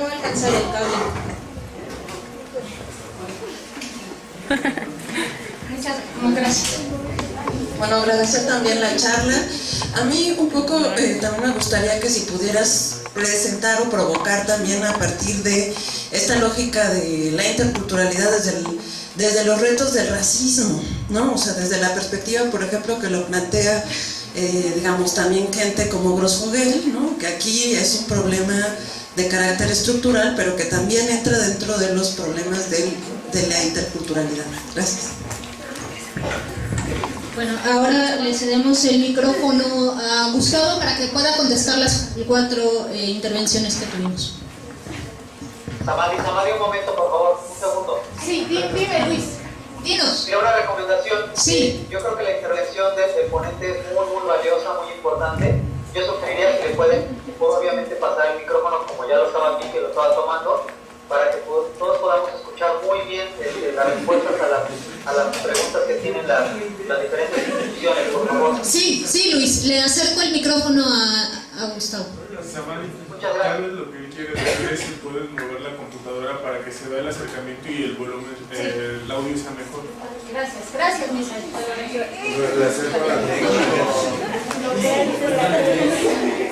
¿Qué hay que hacer? Sí, no, ahora contestar, lo único que queríamos era mover la computadora para que pudieran ver ellos. Ok. Silencio, Greta, por favor.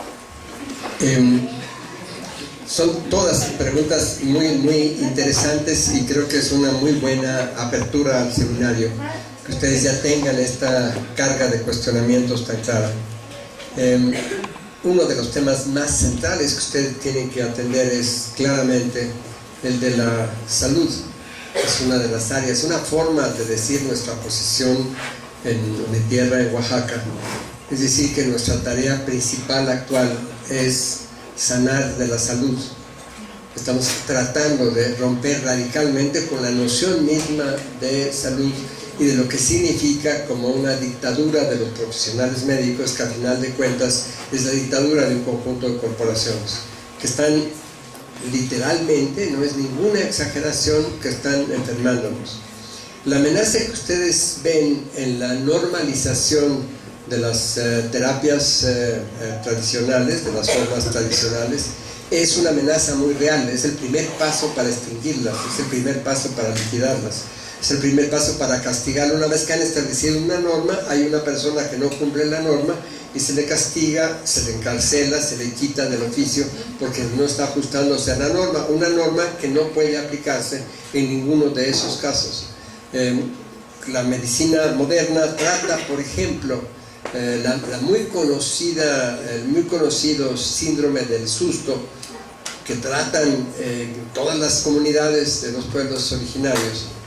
Le llaman rápidamente estrés postraumático y dan unas pastillitas. No tiene nada que ver, no han entendido nada de qué cosa es el susto, cuáles son las características del susto, y que no existe ninguna posibilidad de normalizar el susto en el síndrome de la persona, y mucho menos en la forma de atenderla, en el tipo de relación que se puede plantear para que una persona pueda salir del susto. Es un ejemplo que se puede aplicar exactamente igual para el caso del temazcal. No existe una técnica universal del temazcal. No existe un principio por el cual una limpia debe hacerse de una determinada manera. Siento que ustedes tienen una preocupación sumamente legítima y que la respuesta no es tanto seguir discutiendo esto en la academia y fuera de la academia, sino organizar rápidamente la lucha. Y yo creo que en este momento tienen una posibilidad de lucha social exitosa, porque existen muchos millones de personas en México y en el mundo que estamos hartos del sistema de salud, que estamos cada vez más tratando de escapar de esa prisión, y estamos tratando de encontrar una alternativa, y estamos tratando de encontrar formas de sabiduría tradicional que no echan a la basura cualquier tipo de avance que haya traído la medicina moderna, sino que lo relativizan y lo asumen como propio. En este momento, las fabulosas clínicas zapatistas, en donde el tratamiento de la gente en el zapatismo implica básicamente que se usan ante todo las yerberas, las hueseras y las parteras, y que además se tiene una clínica, y en esta clínica existen aparatos de ultrasonido y existen rayos X y existen personas de la comunidad que pueden usar esos aparatos y hacer diagnósticos. Bueno, las últimas noticias que tenemos es que ya casi no van los zapatistas a estas clínicas, porque ya no las necesitan, porque ya están sanos, porque la preocupación central de los zapatistas, había un promotor de salud que iba a visitar cada una de las casas, de todas las casas zapatistas, cada semana. Y era discutir cada semana qué cosa es lo que convenía hacer y lo que no convenía hacer para hacer una vida sana, para no enfermarse. Y entonces ahora las clínicas zapatistas son sobre todo visitadas por los no zapatistas, que están hartos de las clínicas del Seguro Social, las clínicas privadas, las clínicas de toda índole, que no los atienden de la manera en que los atienden las clínicas zapatistas, que tienen una noción de qué cosa es esto de sanar completamente distinto. Aunque no es el momento, quisiera dejarles una mosca en la oreja. Parte de lo que allí estamos viendo es abandonar términos sustantivos que generan una dependencia, como la palabra educación o la palabra salud. Si yo pienso en educación, pienso que la educación es un bien universal y que yo necesito educación, dependo necesariamente de un educador o educadora, alguien que me va a dar ese servicio que creo que necesito. Estoy dependiendo de alguien, sean los padres, las comunidades, las universidades o quien sea. Me he convertido en un ser dependiente de esos servicios. Si pienso en la salud, el sustantivo, estoy automáticamente dependiente de un profesional que me va a proporcionar esa salud, que quizás la búsqueda de la salud es en este momento el principal patógeno que tenemos. En vez del sustantivo salud o del sustantivo educación, estamos pensando en los verbos. Si en vez de educación yo pienso en aprender, yo tengo la agencia, yo soy el que aprende, nadie aprende por mí y no dependo de nadie. Yo soy el que guía el aprendizaje. Podemos hablar de que la pedagogía más importante que es preciso hacer ahí es la pedagogía que se usa con el bebé, que aprende cosas tan complicadas como aprender cómo pensar, cómo hablar o cómo caminar sin ningún maestro ni ningún educador. Nacemos así, tenemos esta capacidad de aprender o de sanar. De esto se trata, recuperemos eso. Y yo digo que las medicinas tradicionales y los temazcales y las hueseras y las hierberas están ayudándonos a transitar en ese mundo, en esa sabiduría en que estamos pudiendo sanar sin depender del sistema de salud. Sí, es importante plantearse, el peligro que ustedes ven es muy real y hay que enfrentarse y hay que organizar la lucha para pelear contra eso que es muy real. Podríamos empezar la plática hoy con la palabra trascender, y permite hacer algo muy elegante con el señor Kant y el señor Hegel y echar una buena bola de terminajos. Yo quisiera proponerse una forma de escapar de esa parte que puede resultarnos un poco académica y aburrida. Estamos utilizando la palabra en un sentido muy preciso de ir más allá. Trascender en nuestros términos implicaría ir más allá. Decimos trascender el logos es ir más allá del logos. No nos quedemos solo en el logos, demos un paso más adelante.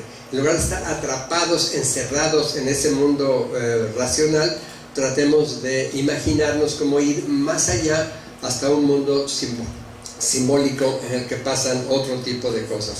En ese sentido podemos usar la palabra trascender.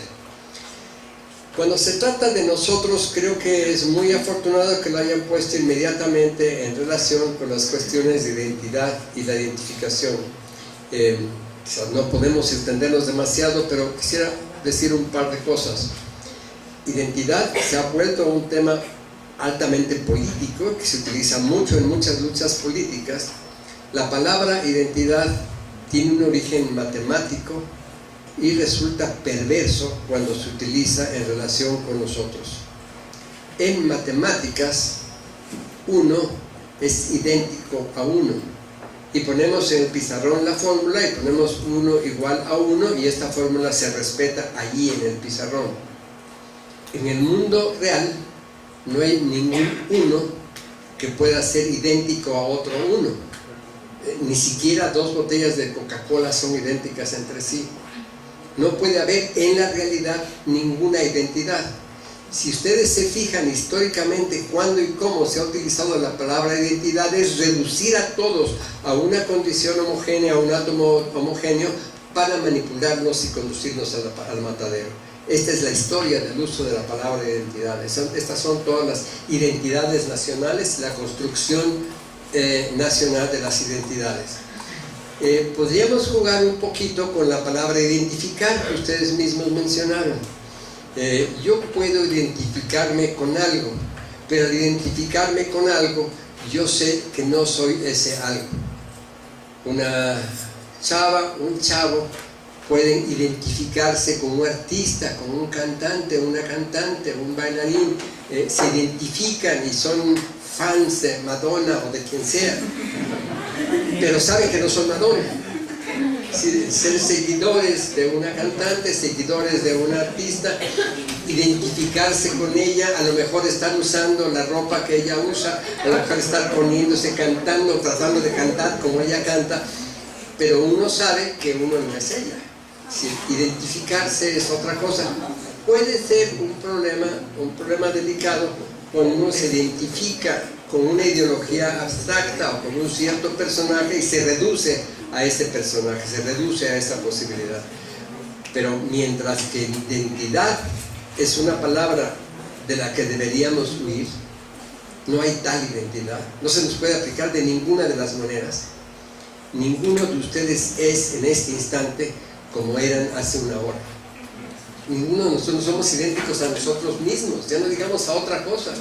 Si nos comparamos, cada uno de nosotros está constantemente cambiando, inclusive en las células, inclusive físicamente. Todas las células de nuestro cuerpo cambian cada 7 años. No somos iguales a nosotros mismos, somos otra cosa todo el tiempo. No podemos reducirnos a esa noción matemática de la identidad, pero podemos jugar con la identificación y andar con mucho cuidado con qué o con quién nos identificamos. Los otros y los nosotros que sigue dándonos. La afirmación que siento que es muy importante para el tipo de actitud que estamos sugiriendo, la afirmación que no puedo pregonar, postular, afirmar la diversidad de las culturas porque exigiría ponerme por encima de ellas, no implica negarlas. Lo que podemos hacer, y de hecho es la propuesta que hagamos, es hacer el supuesto de que son diversas. Supuesto es algo que yo pongo en la base de mi pensamiento y que estoy dispuesto a someterlo a prueba. Digo, supongo que tal cosa es así, o que tal cosa va a pasar. Es un supón preliminar. Entonces yo puedo suponer que las culturas son diversas y sobre esa base empezar a abordar la cuestión de la diferencia entre las culturas, poner a prueba esta diferencia entre las culturas con varios elementos importantes. Dijimos al principio, yo no puedo ver mi mito. Es algo que sale de adentro, que se construye y desconstruye solito sin pedirme permiso. Es algo que está internalizado y que estoy incapacitado de ver. Otra pueden sacarlo a luz y pueden de pronto decirme, mira, tú estás diciendo esto por tal cosa. Y entonces en ese momento podemos empezar a darnos cuenta de que tenemos allá adentro no un supuesto, sino un presupuesto, es decir, algo que está supuesto sin habernos pedido permiso de suponerlo, que estamos presuponiendo, que estamos dando por supuesto algo que no nos damos cuenta que estamos dando por supuesto. Son cosas que están cabalmente internalizadas. Una vez que alguien, el otro, cuando estamos enfrentando la otredad del otro, y que el otro nos dice, mira, tú estás diciendo eso porque tal cosa, porque seguramente tú crees tal cosa, entonces de pronto el mito salió a la cara, y entonces podemos hacer varias cosas. Una es destruirlo, lo abandono, no quiero, no acepto nada de lo que venga de ese mito, rechazo ese mito. Es lo que, por cierto, muchas personas están haciendo actualmente, en parte por la realidad y en parte como una conclusión intelectual. Estos mitos occidentales que nos han dado son los que nos están destruyendo, son los con los que estamos colonizados. Entonces, una vez que logramos sacarlos a la luz, hay que destruirlos, desecharlos, no volver nunca más a caer en esos mitos en que hemos sido construidos. Otra posibilidad es remitificarlo, regreso a su lugar. Sí, me sigo con eso. Sigo pensando sobre esa raíz mítica de mi universo. Entonces, estamos planteando quizás una salida de pie de banco para no meterme en mi querido Zygmunt Bauman, que nos puede enredar toda la conversación, pero sí es para tratar de no entender la diversidad como una categoría estable que podemos ver en la realidad, porque vemos la diversidad o la homogeneidad o cualquier cosa desde nuestra cultura. No podemos escapar jamás de nuestros ojos culturales con lo que estamos viendo toda realidad. Y la última pregunta es sin duda una de las condiciones fundamentales de la realidad atroz que vivimos. Es cierto que estamos viviendo en un momento extraordinariamente racista. Y yo quisiera subrayar que vivimos muy a menudo en un racismo que no percibimos en todos nosotros. Oímos al señor Trump y acusamos al señor Trump de su racismo. Y oímos de las cuestiones racistas escandalosas que pasan en los Estados Unidos, de las luchas que se hacen de manera racista en los Estados Unidos. Y tendemos a olvidar nuestros racismos cotidianos. Es tarde en el día de hoy para poder, yo me imagino que en el seminario van a tener que abordar muy a fondo la categoría de raza, que es una categoría muy delicada, que debemos cuidar cómo la usamos, qué significado tiene. Pero lo que estamos diciendo con racismo no es tanto meternos en la discusión académica de qué cosa es o no es la raza, sino de un conjunto de comportamientos que implican la descalificación del otro, de la otra, por su ser, por su mera existencia, por la condición que tiene. Es cierto muy claramente que hubo un uso tradicional de la palabra racismo para referirnos a la descalificación de negros y morenos practicada en los Estados Unidos. Eso es cierto, ese es el uso habitual, pero yo creo que tenemos que ver que dentro del modelo de discriminación, descalificación y opresión que se hace con los negros y morenos en ese modelo, negros y morenos en el modelo norteamericano, nosotros aquí en México podemos estar teniendo comportamientos aún más atroces de tipo racista, y ya no solamente por el color de la piel, y ya no solamente porque haya pueblos originarios o no originarios, porque hemos introyectado un comportamiento patriarcal que es de naturaleza racista. ¿Sí? La forma, en la naturaleza misma del patriarcado que tenemos introyectado en hombres y en mujeres, que no es cosa asunto nada más de hombres, el elemento central, hay un elemento racista, en el sentido de descalificación de los demás. Esto se da hasta en sus formas más delicadas, a la manera de Freire, o a la manera con formas muy lindas, muy suaves, pero que representan una posibilidad de racismo. Quisiera dar un ejemplo para mostrar a qué me estoy refiriendo. Freire es claramente percibido como un educador progresista, innovador, en busca de la liberación. Freire escribe su último libro, que se publica en vida, se llama Pedagogía para la Autonomía. Es más o menos la síntesis de toda su obra. Freire crea, inventa y trabaja toda su vida por una pedagogía sumamente innovadora, apreciada como innovadora y que es hasta revolucionaria. Pero su obsesión personal ha sido siempre darle el alfabeto a la gente, alfabetizar. El trabajo de su vida está con un clarísimo énfasis en poder traerle el alfabeto a toda la gente. En ese libro final de su vida se le escapa la frase: dándoles el alfabeto los convertimos en humanos. Quiere decir que todos los analfabetos no son humanos. Es un retroceso de 500 años. Es cuando se discutía si los indios tenían alma o no eran alma, o no tenían alma. Yo no puedo imaginar algo más racista que eso, y racista en un gran personaje, en una personalidad notable como es la de Freire. estos racismos se nos van todo el tiempo de la boca, de las manos, en nuestros comportamientos cotidianos. Sí, es un enemigo central, es una característica de la sociedad que estamos viviendo aquí. Sí, este seminario debería tener como una calificación muy, muy clara, gracias Fabiola, la definición antirracista.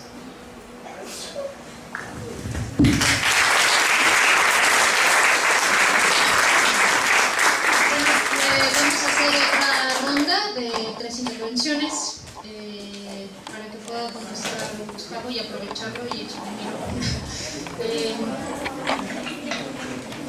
Sí, Tamara. Sí, por favor, aquí, porque no llega.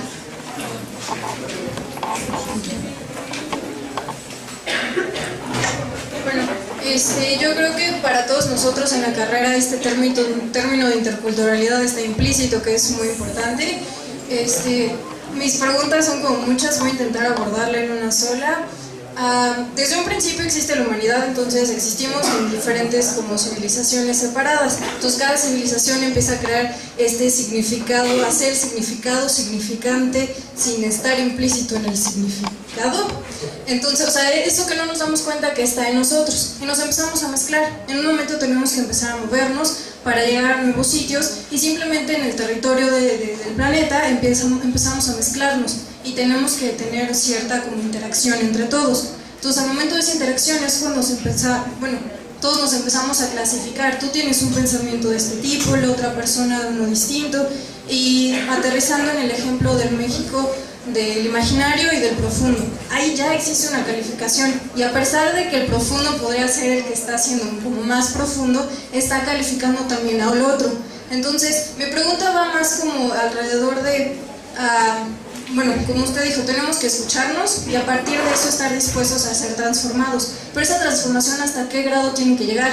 O sea, ahorita es ya fundamental que nos tenemos que como a adaptar a la interculturalidad y a convivir con diferentes tipos de pensamientos, pero ¿a qué grado tenemos que transformarnos y qué tan importante es que cada quien se mantenga como justamente en su cultura y que logre al revés, no transformarse del todo, metiendo aquí un poco el término de globalización, esta división entre qué sería mantenernos y qué sería así transformarnos al escuchar y qué sería como lo correcto, no cómo se podría juzgar eso muy entre comillas. Gracias, Tamara. ¿Alguna otra intervención? ¿Comentario, duda?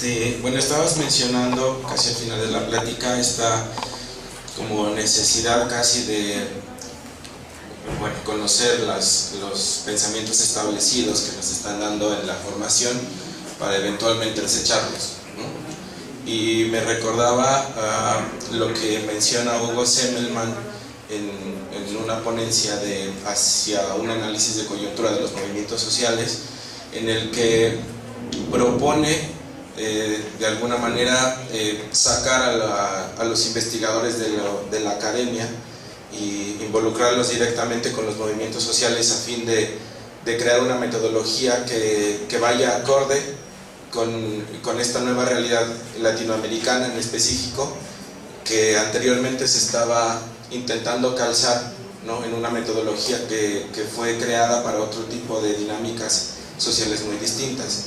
En este sentido, ¿qué tendría que pasar o cuál es tu propuesta, ¿no?, para poder realizar una cuestión de esa naturaleza, en la que ya tenemos una formación, necesitamos las bases, ¿no?, necesitamos conocerlas, aunque no las vayamos a aplicar, al menos para saber por qué no las vamos a aplicar, para refutarlas o para hacer un híbrido de esos pensamientos establecidos. Pero si nos propones o si crees que tenemos que hacer desecharlas para crear nuevas, ¿qué es lo que tendría que suceder? ¿O cómo tendríamos que hacer? ¿Qué panorama tendría que haber para que pudiéramos crear ese tipo de nuevos pensamientos? Una última intervención, aquí porque no se escucha. Gracias.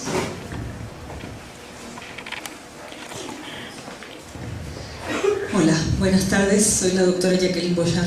Gracias, Gustavo, por esta nueva plática, por esta nueva conferencia, entre comillas, que vienes a dar con nosotros, y gracias a Samadhi por esta iniciativa del seminario, y a los que están del otro lado también les felicito por esta iniciativa.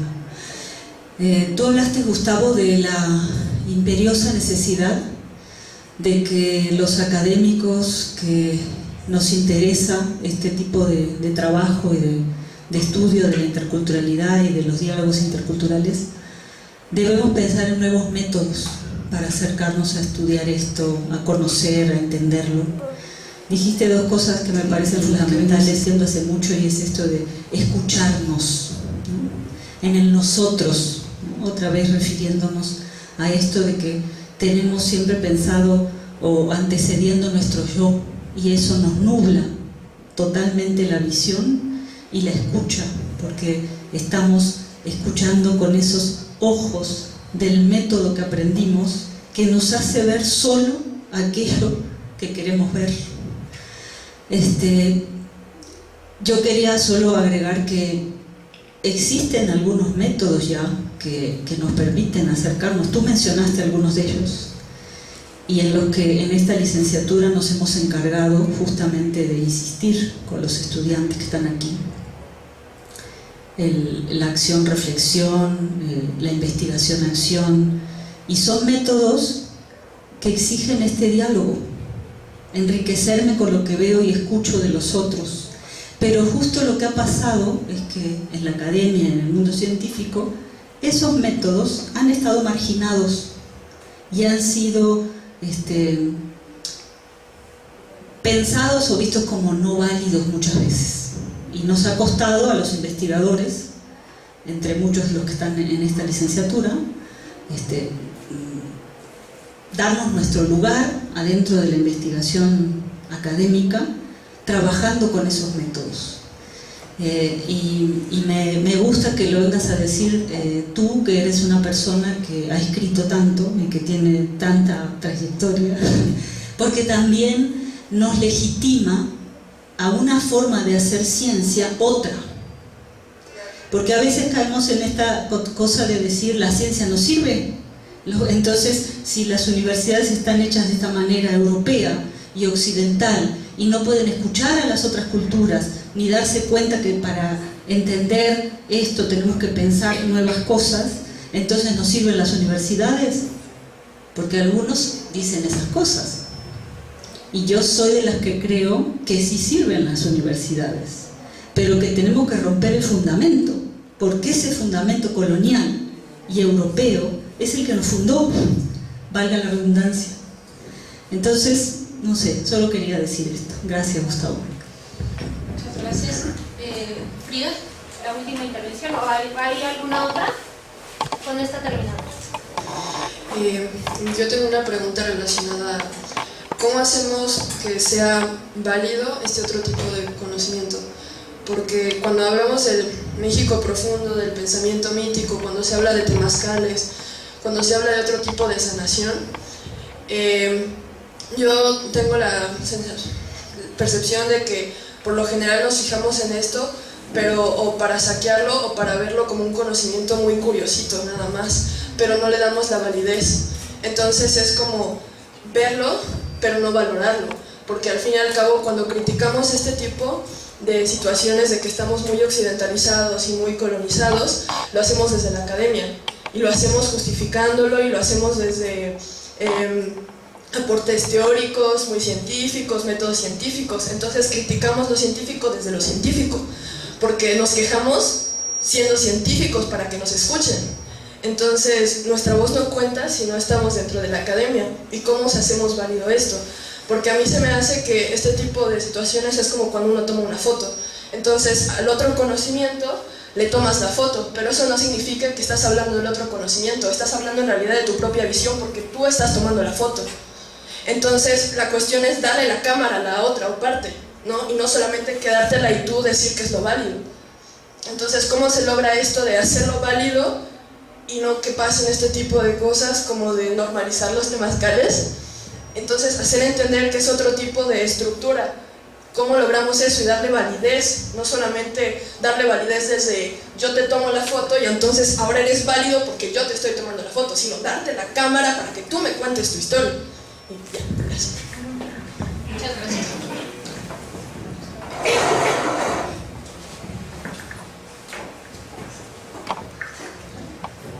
Muy requete lindas preguntas, y en nuestra tradición, la de mi tierra, esto nos indicaría que quizás debíamos haber invertido el orden, de haber empezado con sus preguntas y entonces a eso hubiéramos estado discutiendo y no el rollo que desarrollé antes, porque da para muchos, son muy lindas preguntas.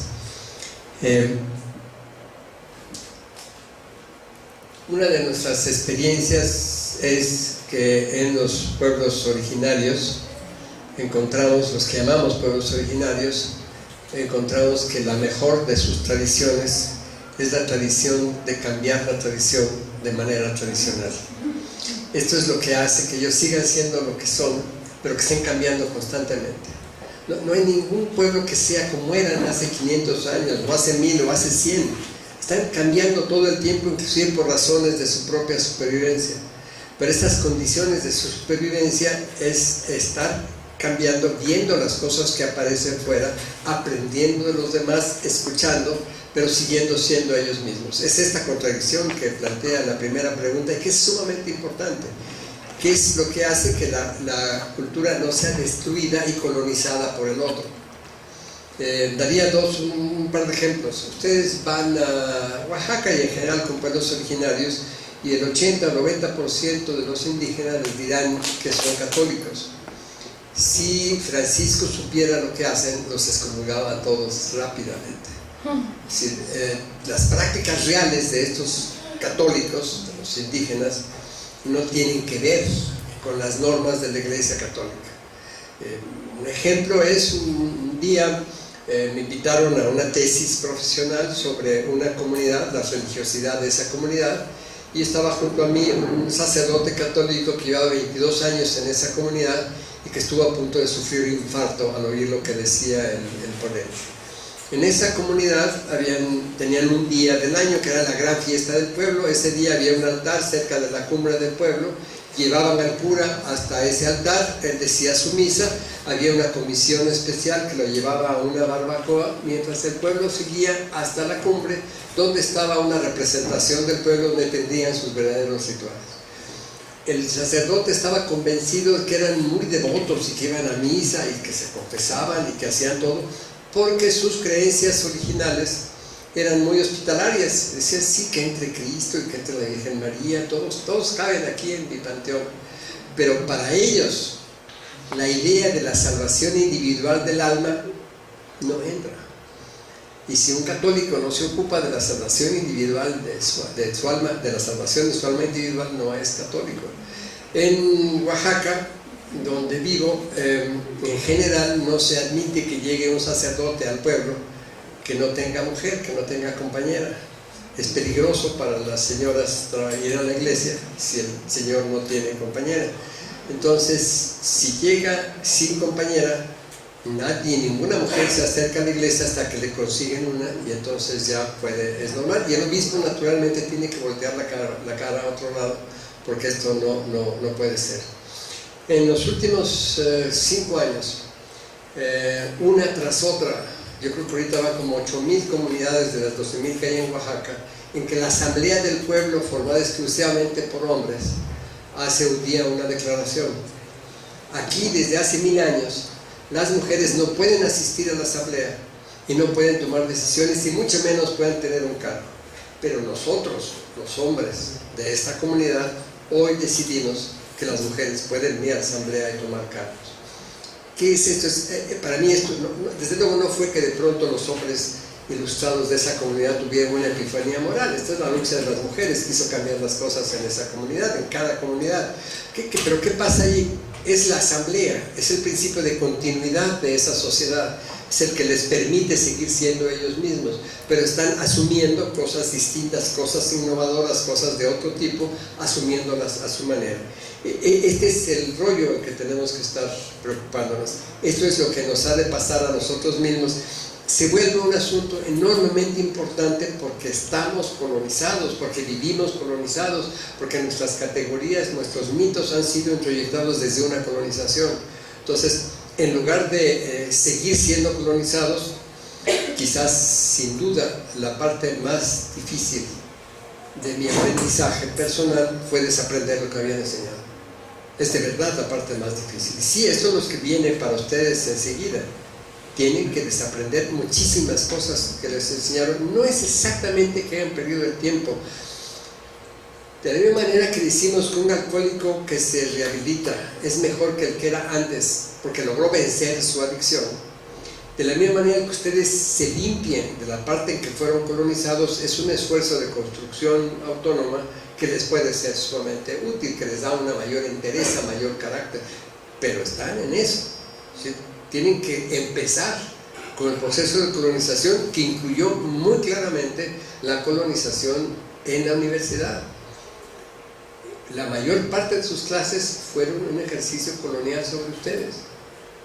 Fueron no simplemente transferirles un conocimiento y que ustedes puedan recitar la fórmula de tal o cual, sino que es haberles colonizado la manera de ser, la manera de pensar, la manera de sentir. Ustedes deben sentir y pensar de una determinada manera. Eso es un acto de colonización en que no teníamos nuestro sistema inmune. Fuimos construidos destruyéndonos nuestras defensas, nuestro sistema inmune. Entonces entraban todas esas cosas y se fortalecía y nos moldeábamos de esa manera, sintiendo además que era bueno para nosotros, que era lo mejor que nos podía pasar. Nos estaban dando la neta del planeta para que supiéramos nosotros cómo usarlo. Sí, se trata de muy claramente de desaprender, y esto implica un cierto comportamiento suicida. Dos aspectos. Uno es suicidio del ser. Vamos a suponer por un momento que ustedes aceptan la posibilidad de que esto de ser individuos es una construcción. Ustedes fueron construidos como individuos, no son individuos. Pero lo que hasta ahora han sido es un individuo. Entonces hay que destruir ese individuo. Es destruir su propio ser para poder ser otra cosa. En ese sentido es un comportamiento suicida, pero vayamos un poco más lejos. Esto tiene que ver ya con los métodos. La investigación, acción participativa, ese grupo de Orlando Fals y Puna Vignaraya y todo este grupo ilustre que en los años 80 estábamos rompiendo con la investigación tradicional y buscando la investigación, acción participativa, después de practicarla con entusiasmo, nos dimos de cuenta de pronto de que sí participábamos en los movimientos sociales, estábamos ya dentro, éramos miembros del sindicato, estábamos luchando junto con los trabajadores. Pero cada uno de nosotros era el investigador y los otros eran el objeto de la investigación. Aún con participación, aún en forma activa, un buen investigador de esa rama era el que llegaba al grupo, hablaba con el grupo y gracias a su facilitación convertía al grupo en un sujeto colectivo que se planteaba el objeto de la investigación. Pero él había sido el que había sido el facilitador inicial. Un buen facilitador que recibe un diploma en la carrera de facilitador en las universidades es alguien que puede conducir al grupo de tal manera que llega a la conclusión que él tenía, pero ellos están convencidos que llegaron por sí mismos. Eso es un buen facilitador. Que toda la gente dice, sí, nosotros lo hicimos y nosotros construimos pero no es cierto. Es el facilitador que fue tan hábil que les hizo creer que ellos habían sido los que realmente habían construido la conclusión que él ya tenía desde el principio. Tenemos que recordar una frasecita del señor Einstein: ningún problema se puede resolver dentro del marco que lo crea.